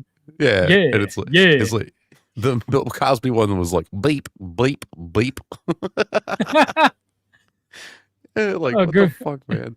They used to come up with good jokes, and then I've noticed that recently they've been repeating old jokes on Family Guy. Oh, they're Like, scared. there's- They're scared to make gay jokes now. Yeah, they said Yeah. they'd never do it again, and then they started won't do doing it gay anyway jokes anymore. because it's like y'all ran out of shit. The two worst episodes, I think, were the ones called. Wait a minute, what was it called? It was called like I forget the name of it, but where Peter went to go work for Trump. It's like the two worst episodes of that show. It's all Orange Man South bad, Park. small hands jokes. So it's like at one point Trump tries to assault Meg. And I'm like, he'd never go for Meg. You know what I mean? You know, It's fucking Meg. No one would. Yeah. But apparently This he is the liked Meg in he real grabbed her life by the is hot as you know, anything. They literally did a Meg- grab her by the pussy joke, but with Did Meg he? and Oh, Trump. Christ. Yeah. I haven't seen Family Guy in like years now. It's not worth Just- it. It's like trying to I watch don't know, that new season of South Park. It's bad. They've gone downhill. Yeah, I gotta say, I did watch that one with that lady that kept shooting the dogs because she shot her own dog. Chrissy Noam. Christino. Yeah. But they just went really too heavy on anti-Trump. It just became repetitive. It's like, come on, guys, Yeah, you it's guys just used to be the edgy ones. These Yeah, was now you're like doing low hanging jokes fruit shit that people they did would just 10 do. years ago. Well, and shit. it's literally he's literally a small head. It's about it's about cultural subversion. It's not about being funny or actually being edgy or Yeah. contributing to the culture. It's cultural subversion, and that's what I want people to see. Like, that's what annoys me about it, is people don't fucking see that. It's not about it's not about contributing. It's about critiquing. It's a culture of critique with these people. Did you guys see the video where there's a Jewish woman going to a wig maker because she says that Jewish women's hair is only for their husband? Yeah, no, it's true. And then she gets like an exact duplicate of her real hair. Are you kidding me? Yeah, the one I watched, there was a guy like, doing a commentary on it, and the video finishes and he goes, "You could have at least had them pull the wig down a little bit. You got like 4 feet of forehead, bitch. Like, just you can pretend now since you're not wearing your real hair." Oh my god! It was called something like subverting God or something like that. And it's like, why do these people in these religions attempt to trick God? Well, no, it's not subverting God. What it is, from my understanding, is that the Jewish community, the women, the Orthodox Jewish, have to cover their hair just like hijabs, just like Muslim women. It's just over the decades of pogroms and killings and attacks on Jews, Jewish women started to essentially not want to not have an outward appearance of Jewishness. So they started wearing wigs, which made them look like as if they're not covering their hair, but they're still covering their hair. But outwardly, they look like Europeans, like Christians and others. And the weird thing is, I can see where this sort of fits, because Muslim women are experiencing attacks on them because they obviously, look Muslim. I found it. I think. Let me make sure. I think I found it though. Oh, gee, you want to see this shit? It's just stupid. It's so funny, stupid. Yeah, if you share it, I'll post it. It's a funny, stupid. Yeah, because it's on Instagram. So, like, I think you told me you don't have an Instagram. Get with the times, Grandpa. I'm younger than you, nigga. I know. Look at her fucking forehead. She's got a huge forehead. Look at her fucking forehead, y'all. Well, that once a that's woman not gets married, A-head, here bro. becomes holy, and it's solely just for her husband. That being written, it's important and Look at the actually fucking thing they encouraged put to in the find a exact wig spot. that mimics your own hair and makes you feel beautiful. Then by filling this commandment, a God lot will of bless forehead you. on this I swear to my God, these Jews have more loopholes in their religion than Hamas has tunnels underground. So you cannot show your real hair, so you mimic it by putting hair that looks exactly the same like your hair. Why don't you just wear a headscarf just like traditional Christian and Muslim ladies then? Why does it always have to be playing games with God? You are tricking nobody but yourself. And also, if you are using the wig anyway, put it down. Why you look like KSI Megamind? I can see your thoughts. As in the Jewish Bible, I said I can see your thoughts. Oh, He said, why do you look like KSI Megamind? That's a lot of I did not force. expect the KSI reference. You know what I mean? Like that was the one that got me when I was streaming this. But look at her fucking forehead. It's so big. A lot of forehead. It's terrible. But that's an 8 Once a head, woman though. gets married- What you talking about? That's not her- Look at that. They didn't. It's not Like her you said, they forehead, could have put it though. more forward. They could have. But no, they're like, That's not- big Yeah, forehead, They pull bitch. it back. They put it forward. That's not and her put it forward forehead. and It's then- a skull cap. It's a skull cap now, but when the video starts, it shows her Yeah, her her actual full forehead. Yeah. It's a hairy You see, that's her Yeah, you real see, that's forehead her right there. actual- No, there's already a skull cap going on. No, there isn't. That's her It's got real plastic forehead. shit This is on her one of her face. actual hair. Yeah, no, Denny's right. You can see the skull cap. Up here. You can. It's not on yet. It's going all the way down to her eyebrows. Yeah, that's what I'm saying. It's right. It's bet right she's above her going bald. eyebrows. What is? I No, think- it's I not. think she There's needs nothing there, some dude. Rogaine or some shit. Either way, she got a big forehead. She's got Like, an 8 that's head. that's as big as I can make it. Like it keeps going back, but you Looks saw like it. Bob Newhart. Like there's no line here. This is her forehead, and this is her real hair right here at the very Yeah. top. Oh, you can't see my mouse, but yeah, this is her real fucking forehead. How come you can't see my mouse? That's weird. Yeah, but Now you can. I'd say Okay, this is her- this her guy's hairline. who's complaining. He doesn't realize, because Muslims never had to live under that kind of persecution as See, the Jews. There's the fucking line for the thing right Yeah. there. You see now Wait, is this, originally that was her hairline, it's the silk. That's the silk for the wig. and that's it. Like the finished product, they didn't make her look any different, but they could have. They could have. You know, you're already trying to like get one over on God or whatever. It's like you Oh, no, remember it's that not on old, God though. It's old nothing to do skit? with God. You guys remember the old skit? I can't remember what TV show it was. Maybe it was Mr. Show or whatever, where the Jewish dude is like trying to. He's basically poking everything in the house with his dick, but he's got a hole in a sheet. Oh, So he's like poking everything in the house. He's like, humping the doorknob and shit. And his wife's like, "What are you doing?" He goes, "God can't see through the sheet." And then he takes her into the bedroom, and she's like, "What are you gonna do?" He's like, "I don't know. Maybe I'll try it in your ear or some shit." I can't remember how the skit goes. But by the way, the hole in the Pretty sheet funny. thing, that's a real thing. They do that Oh, I know. in the how I Jewish learned about that. communities. I think the Mormons actually, I heard they have something similar as well. And in Afghanistan, yeah, they have it like that. They, in fact, the doctor's examination is like that. They have a hole in a sheet, and she has to move the sheet towards like wherever the issue is, and he can only see that part through the hole. It's insane. It's absolutely insane how these people do. In my culture, we have to have sex through a hole in a plastic garbage bag. Okay. Is it a condom too? What? Like, does it No. double as a condom? No, absolutely not. We have to procreate. Oh, but it has to be through the garbage. Well, I know. What are you, fucking stupid? I know in ancient times in like Egypt, they would actually use lemons as birth control. Oh yeah. You put a slice of lemon inside the vagina, and then there you go, and it's a semen killer. That was the idea, at least. But doesn't it sting the woman? Probably stings the guy can't too. Be right. Yeah, that's what I mean. Can't be right. It's a contraception, because the minute you put your dick in there, you pull it out and run away. Oh my god, it burns. And it burns. Well, from what I heard, they also used to use like crocodile turds, and I'm like, how the fuck does that work? Crocodile turds. Yeah, like a little piece of poopy, and then you just put your dick through there. I guess, I don't know. Maybe you fold it around like clay. I have no clue. But I'm thinking, like, how the fuck did we survive that? It sounds like that would be a disease spreader. Like, all this shit sounds like it would just be disease. Yeah, man. I mean, dude, people have been disease riddled for centuries. I mean, the whole thing with like the what was it? Was it the Tudors? I want to say the Tudors. But anyway, that era with the French who wore the wigs.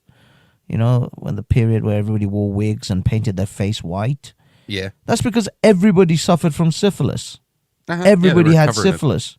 And yeah, they had to cover their faces with white powder to cover all the I forgot, I don't know what it is. Like smooth out their skin. Yeah. And the wigs, because their hair was falling out.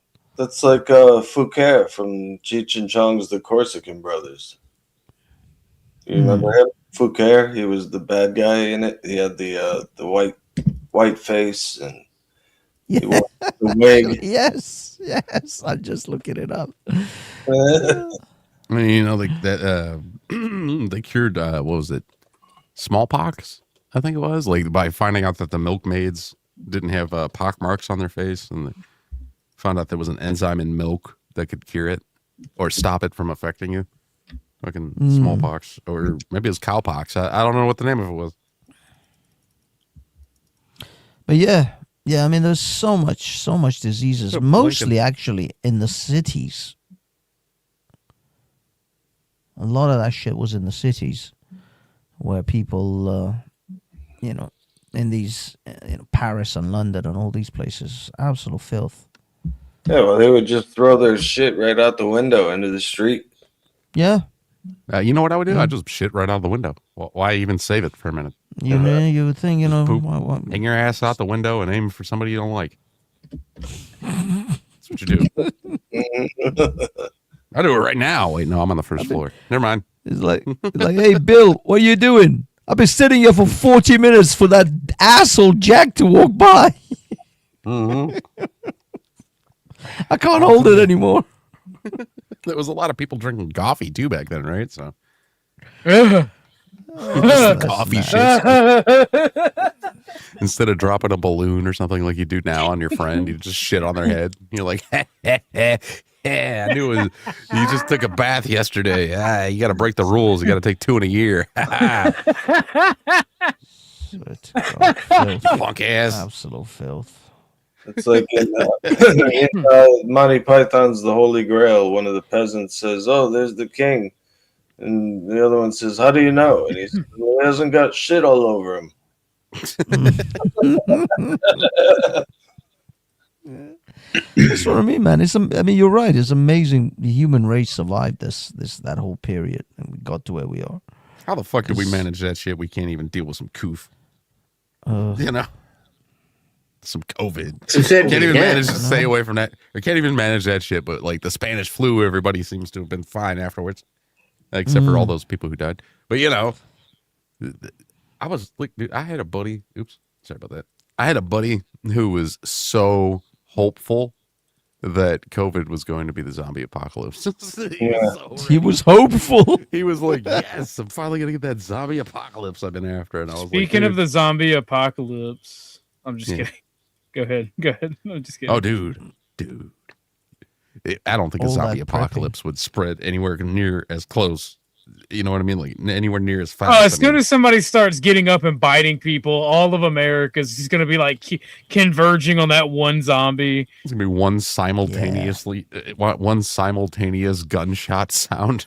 It's gonna rock the planet.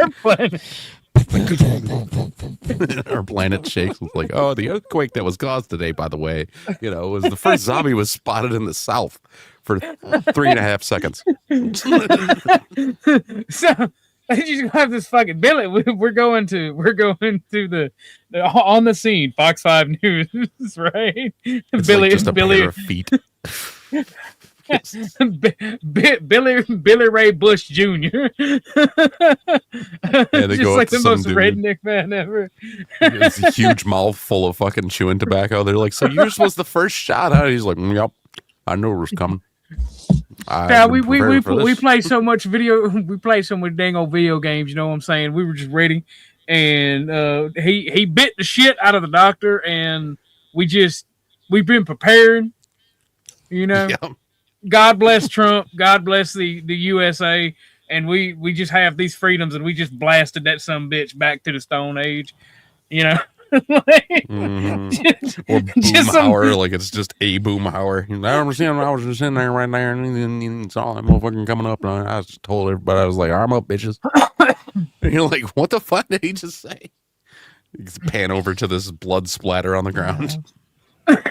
There's this anime called High School of the Dead, and I love the abridged series because, like, in the first episode, it gets to the point where there's a news broadcast. It's like, meanwhile in America, and it's just a cut of like zombies getting shot, and it's like, yay, it's over. Like the rest of the world, Hell yeah. the rest of the world. He ended the zombie apocalypse in like a weekend. Well, I just finished watching World War Z. That's what annoys me about the zombies, right? Because they make the American military and all militaries like incompetent. Like in America, the zombie apocalypse will get fucked over quick because people just start gunning people down, right? Oh yeah.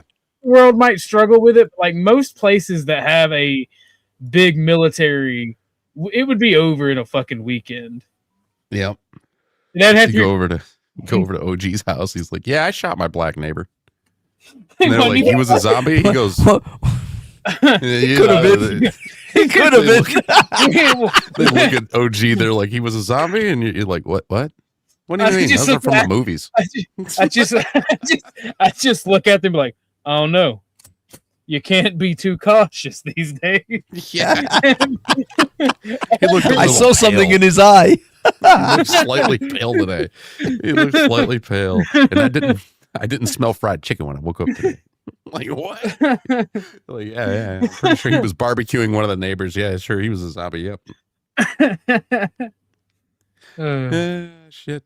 Yeah, we're making OG so racist without him even opening his mouth. Stop it. Stop it. You're gonna give me in He's trouble. turning around. He's like, "Thank you. Sorry. Stop it. Stop it." Stop." it's like, yeah, I shot my black neighbor. They fucking news pans over to me. I'm in this close to Detroit, and there's just gunshots constantly. I'm like, it was a zombie apocalypse? This seems normal to me. This is a Tuesday, bro. What are you guys talking about? Like, there's so many people that get killed here every day. It never even hits the news, Like, what the fuck? Now all of a sudden the news is here. They're like, "Oh, we see you're in the local neighborhood clown." I'm like, "No, I'm actually a zombie." Oh Lord. Oh man, Shaun of the Dead's a great movie. Oh, Shaun of the Dead was fucking great. It was just like the complete obliviousness of him walking to the fucking store was just fucking peak. Hell yeah. And the whole "you've got red on you."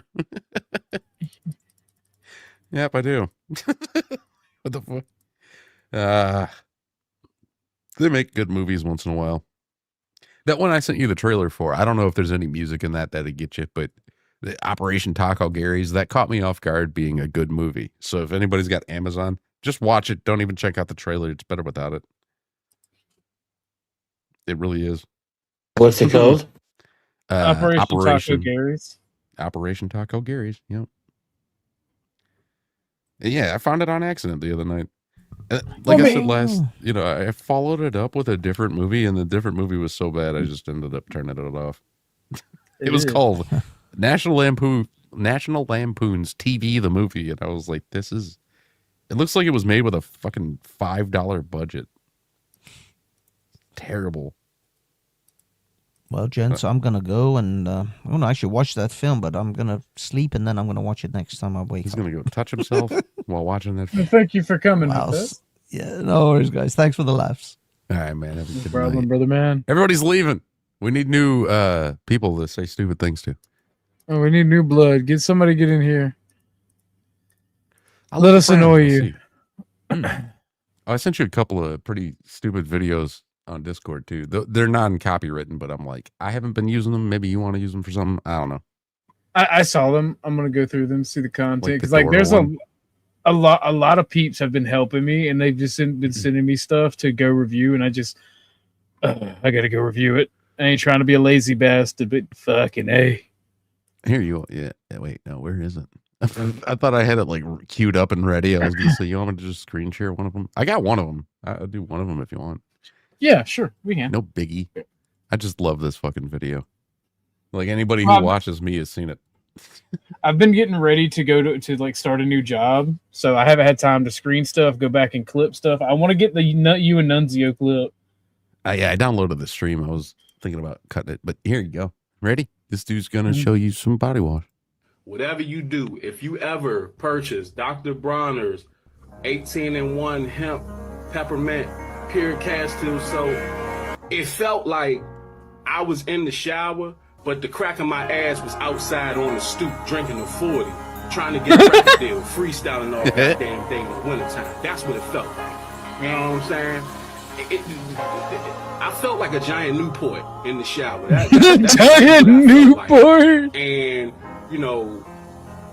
once I washed everything off, I felt clean as shit. I felt like my sins have been washed away.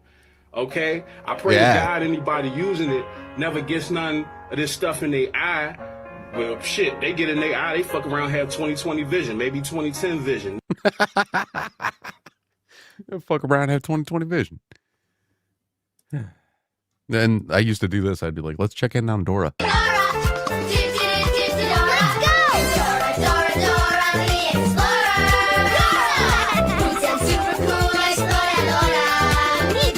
Never got a copyright claim. That's never got a copyright claim or anything. So I'm pretty sure it's clear. But what do you think about that? That makes me sad. It makes me really sad but happy at the same time. I laugh at that shit, dude. It's so fucking weird. You know who that is? You're not going to believe who's really behind those sunglasses. Who? It's Rob Noor. No, Rob Noor, no. Dude, Rob, no. It's either him or Cool Vic. I really don't know. Yes. Yeah. I know I had one of Cool Vic. He was in like a pink suit and he was on all fours and he was snorting like a piggy. I know that was him. That's funny. Oh, you want a terrible one? Yes. Probably wouldn't want to shoot me for this, but here. This dude's eating some McDonald's breakfast.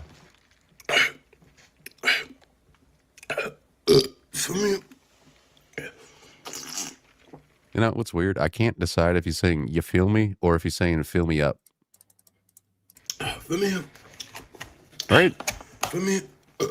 Got the hot cakes, man. Fill me. Or if he's saying "fam," I don't even know. Bless. Thank you for this beautiful loving.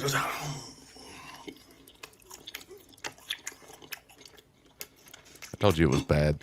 You like the sound effects? I do not like the sound effects at all. The smacking. The smacking. He ain't done yet. This is actively making me racist, brother. Woke up 10 seconds ago, man. Just woke up 10 seconds ago. How did you get that so fast? Breakfast, man. Oh, you're really gonna hate. Syrup, the big breakfast, man. Sausage egg muffin with the hash brown, man. I want to punch him. For me.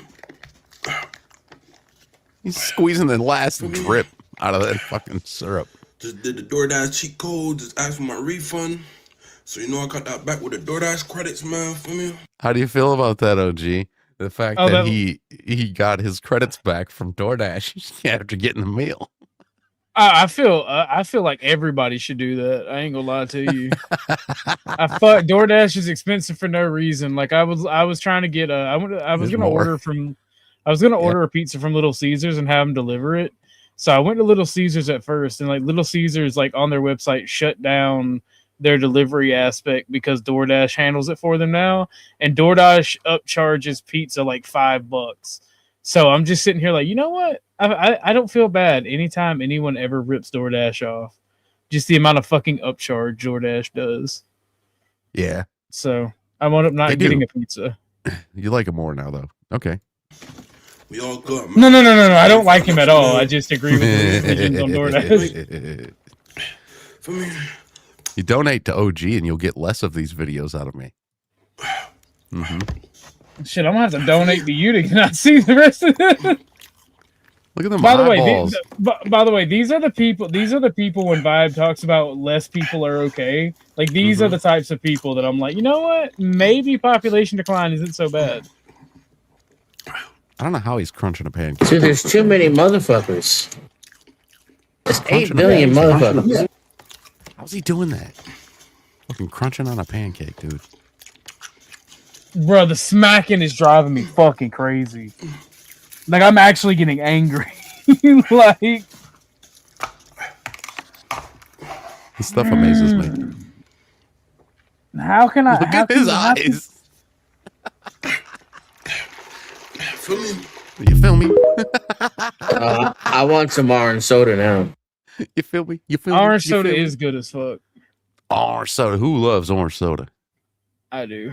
Kel loves orange soda. Did you say Kel? Kel loves orange soda. You never watched Kenan and Kel? Kenan and Kel back in the old days, man.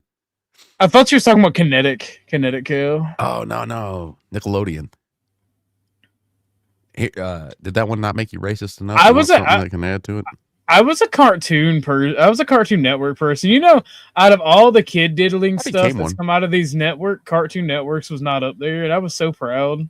Yeah, me too. Like, they didn't do live action shit, not half as much as Nickelodeon. You know, and I think that had something to do with it. But also, Nickelodeon hired people that were already on the offenders list before they ever worked for Nickelodeon. No. Yeah, there's a guy. His name I think is Jake Peck or something like that. He's not related to the guy from Drake and Josh, but like he's the one he molested Drake Bell when they were doing Drake and Josh. Really? Yup. And he was already on the offenders list before Nickelodeon ever had him working with kids. See, people who do that type of shit should be shot. Oh, absolutely. And like Drake Bell talked about the lawsuit because he tried to sue, Nickelodeon and shit for that. And he said when he walked into court, there was like 40 something actors that were all on the side of the other guy. And he said it was like people he had worked with personally that were on the side of the guy who molested him. And they're sitting there and they're giving him judging stares and shit. And he said that's a big reason why he like just kind of left Hollywood after a while, because everybody was against him and shit, saying like he was trying to get this dude in trouble who was so, much of an angel. The whole thing is but yeah, he's ineffective. Like, this is why I don't like any of these people. This is why leftists piss me off so much. And I'm specifically talking about American leftists, right? Yeah. It's all this fucking it's all the worst people believe in this shit. It's okay. OG, I'm gonna make it all better for you by hitting play on this video, and everything's gonna be better. This ain't no fucking gun. This ain't no normal gun. It ain't no normal gun. 1 bullet per second. What's a fucking switch? Oh, what do you think about the language so far? I mean, it's a fucking switch. The future Democratic senator from fucking Maryland. I don't know what you're talking about. The next Barack Obama. That's or possibly a future George Floyd. doctor. That is a future doctor right there. Future engineer. He's going to cure cancer and put us on the moon. Dude, this is Sorry, George Floyd 2 Electric Boogaloo over here. You done. Yeah. That's the Wyatt. Yeah. Crack baby, get up here. I don't play with one bullet per You say that's a little Wyatt? second fucking bullets. I play it 25 minutes per bullet. I don't know what the hell he thinks he's saying. Shit, niggas. If y'all fucking got a roadblock that shoot one bullet per second, y'all the fucking ops. Kill the fucking op right now. I'm in the ops crib. Yeah. Yeah. All these niggas suck my dick. Funny is, one bullet per second is actually faster than 23 minutes per bullet. I know. he's still figuring. Well, I mean, look at him. He ain't learning no math. He probably already left school. When I played this on my stream, I was like, he's got 2 kids. I was like, he's in like a really nice apartment or something. He's in like a really nice house, and he's, like it's clean and shit. Like got the view behind him. Like that doesn't look like a cheap place or anything like that. And I'm like, I wonder how. I don't even know anymore, right? Like, oh, I'll tell you exactly how that happens. So what better than happens is Nickelodeon. rich land developers, because this is literally what's happened like less than 100 yards from me, from the property that I'm on now. Like rich property developers will buy cheap land in already established communities or right outside of towns, build entire subdivisions or or row homes or townhouses or duplexes. They'll rent them out for obscenely amount of money per month. Not be able to rent them for a year, immediately go to HUD or government housing and get subsidies to put these people in them. You're my best friend. Man's best friend. Oh, yeah. I wasn't sure if you liked Ricky. I love Ricky. I used to have a friend of mine that was freaked out by disability, and he was scared of Ricky. So every other day, like whenever he'd call me fat, because this was an online friendship, but I met him in real life. He was from Philly, and he was a dick. So every time he'd crack a fat joke, I sent him a Ricky Warwick video. I'm like, look at it, look at That it. was loud. Sorry, I didn't realize how loud that was. Check it out. Samsung Galaxy Z Flip. The Galaxy evolution Z of Flip. design.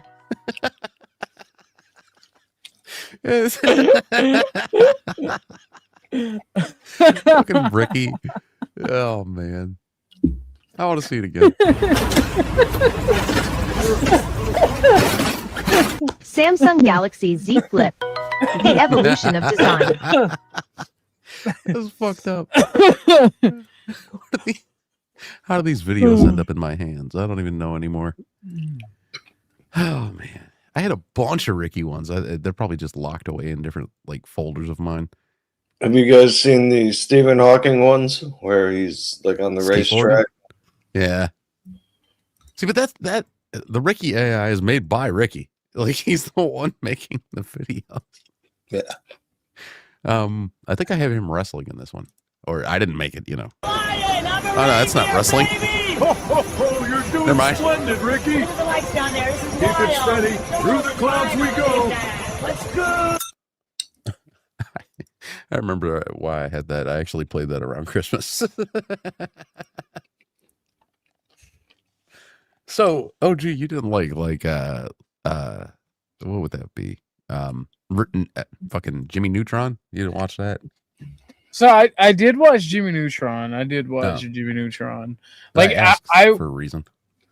I watched the cartoon, whatever cartoons were on as a kid. Like I would switch to Yeah, I would switch between, but like I was if I had to pick in the Cartoon Wars, like what I was gonna choose first would have definitely been Nickelodeon, or not Nickelodeon, Cartoon Network. Cartoon Network. Yeah, see, he's yelling. He's got a blast, guys. He's got a blast.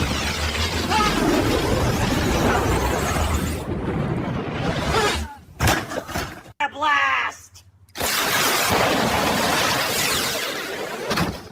A blast! It's a Ricky one now. Got a blast!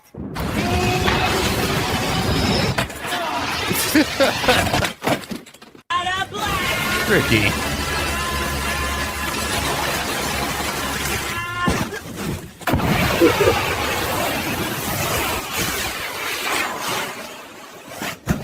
Got a blast! How long is this? Oh, it's like 2 left. Maybe 1. Strong fence. Got a blast! Yeah, there he goes. I feel like he wanted to end up in there. You know, he did it right. It's probably a hot chick in there. You know, popping the top. Fucking Ricky, dude.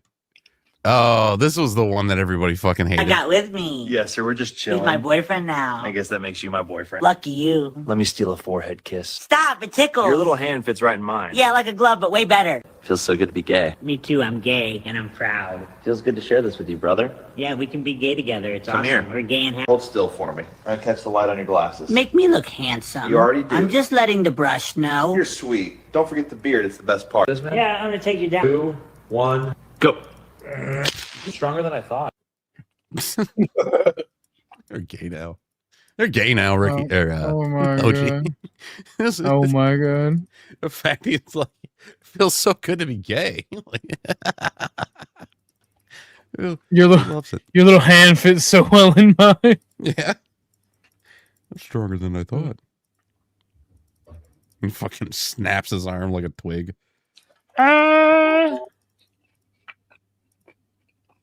Yes. Fucking crazy, brother. What you playing today? You still playing with your clicker? Supreme Ruler. I like adult video games. No, I'm just It is an adult. It is actually an autism video game. Yeah. Yeah. No, I told you that if you go to Steam and you click free and start looking through the games, there's like a bunch of actually adult video games that shouldn't, in my opinion, be free. Like why are they there? They're so easily accessed. But I realize, I have a adult account, but still, like it's like straight hentai. It's like straight up hentai in video game form. And I'm like, who plays these? And then 2 seconds later, I'm like, oh yeah, Japanese guys. And I was thinking, like, probably also OG. He probably plays those. Yeah. One They're second. Dude, it's like full-on penetration in video games. It's fucking weird. All right, Zatachi, come back when you're not eating. Ah, that's what that was. I cannot fucking stand smacking. I thought you were playing that video. I thought you or Dennison was playing that video behind. No, he's just chewing. Yeah, like I can't stand smacking. Like it makes me fucking angry. He was chewing and chewing and chewing and chewing. Well, it wasn't really all that, but I did hear it a couple times. You know what I mean? Like I'm making a bigger deal out of it. Mm-hmm. But yeah, I heard a couple of crunches here and there. He's probably eating the same pancakes the other guy was. Somehow they crunched. It's fucking crazy. What are you eating over there? Bread? I found myself getting more and more angry at that black guy in the video. I was like, bro, I wish the zombie apocalypse would happen. He was my neighbor. Howdy, neighbor. Yeah, perfect timing. Just fucking wipe off the gun. I like sharpening my gun. It's very, very sharp gun I have. Just sharpen it once in a while. It's just, nice pointy tip. And I can poke people with my pistol. I don't know where the hell that other guy went. I want to talk to that nun guy again. Nunzio? I don't know where Yeah. he is. Go get exiled and be like, bring back Nunzio. Trippy wants to talk to him. Well, I mean, my thing is like people that got to talk that much shit are pussies, bro. Oh, yeah, it's all fake. Like just off the rip. Like if you're that soft as baby shit, bro, it's pathetic.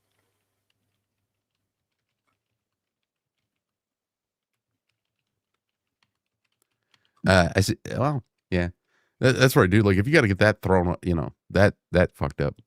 Also, how the hell did you pin the StreamYard link at the bottom of your chat? Is that new on YouTube or something? That is new on YouTube. Okay, I picked up on that as soon as I came in, and I was going to ask, but I just did.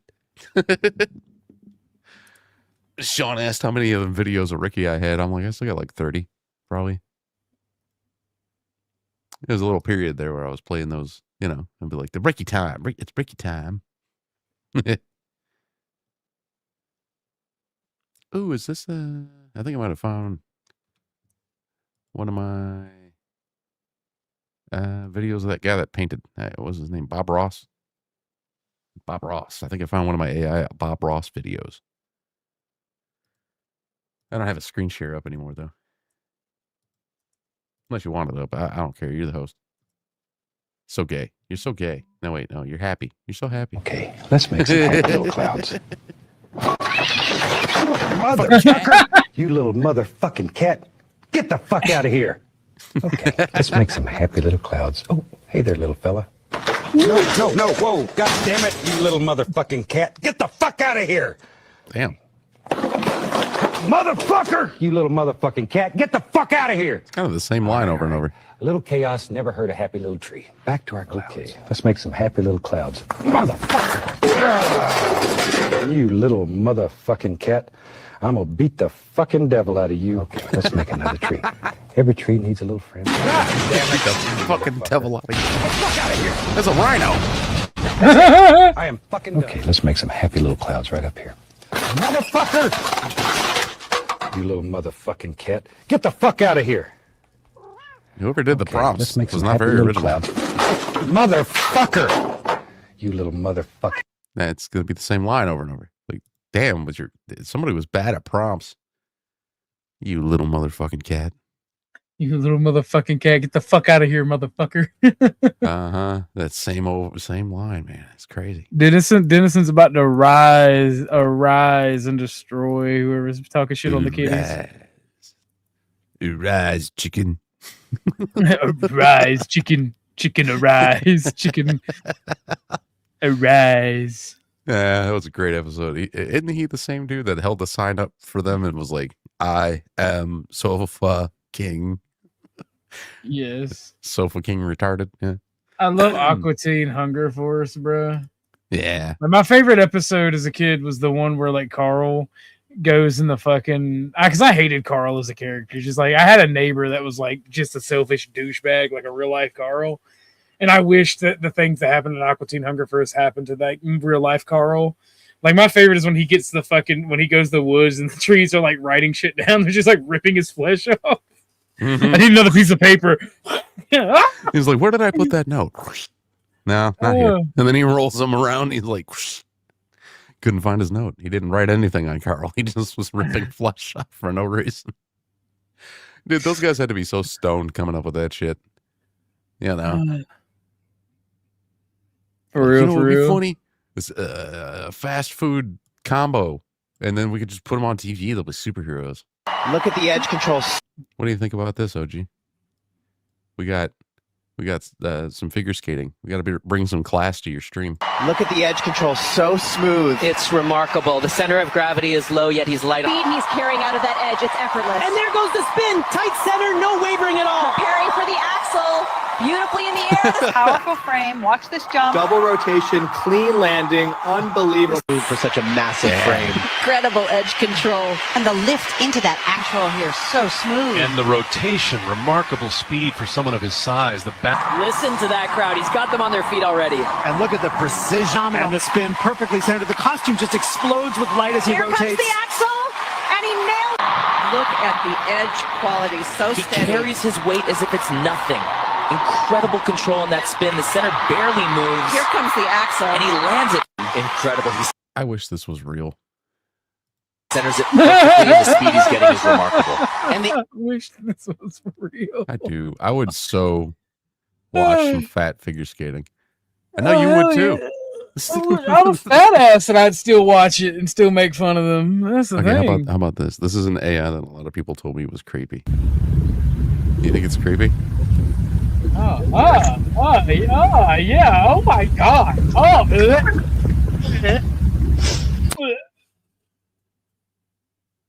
What do you think, Denizen?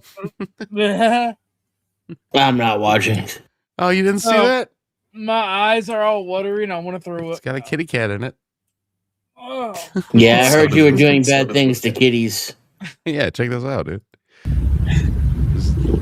This is when you can't find your cat. Oh god, I don't even want to hear it. Oh.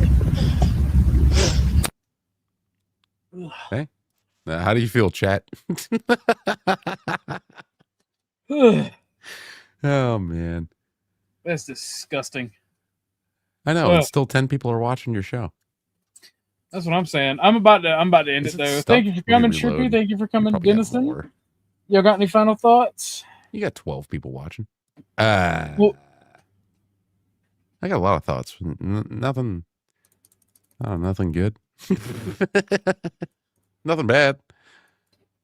Nothing great. I don't know. Here, you know what? I'm going to give you a Bob Barker to leave on. Hey, welcome to the show. You like my outfit? Thought I'd dress for the occasion. Today's contestants are fresh out of the mountains of the Appalachia. Let's see if we can win them a full set of teeth between the three of them tonight. Jessica, how are you feeling today? I'm feeling That's real so good, mean. Mr. Barker. A little nervous, but good. You look ready to play. Now, Jessica, you got a little lazy eye there. Well, let's see if we can win you a new one tonight.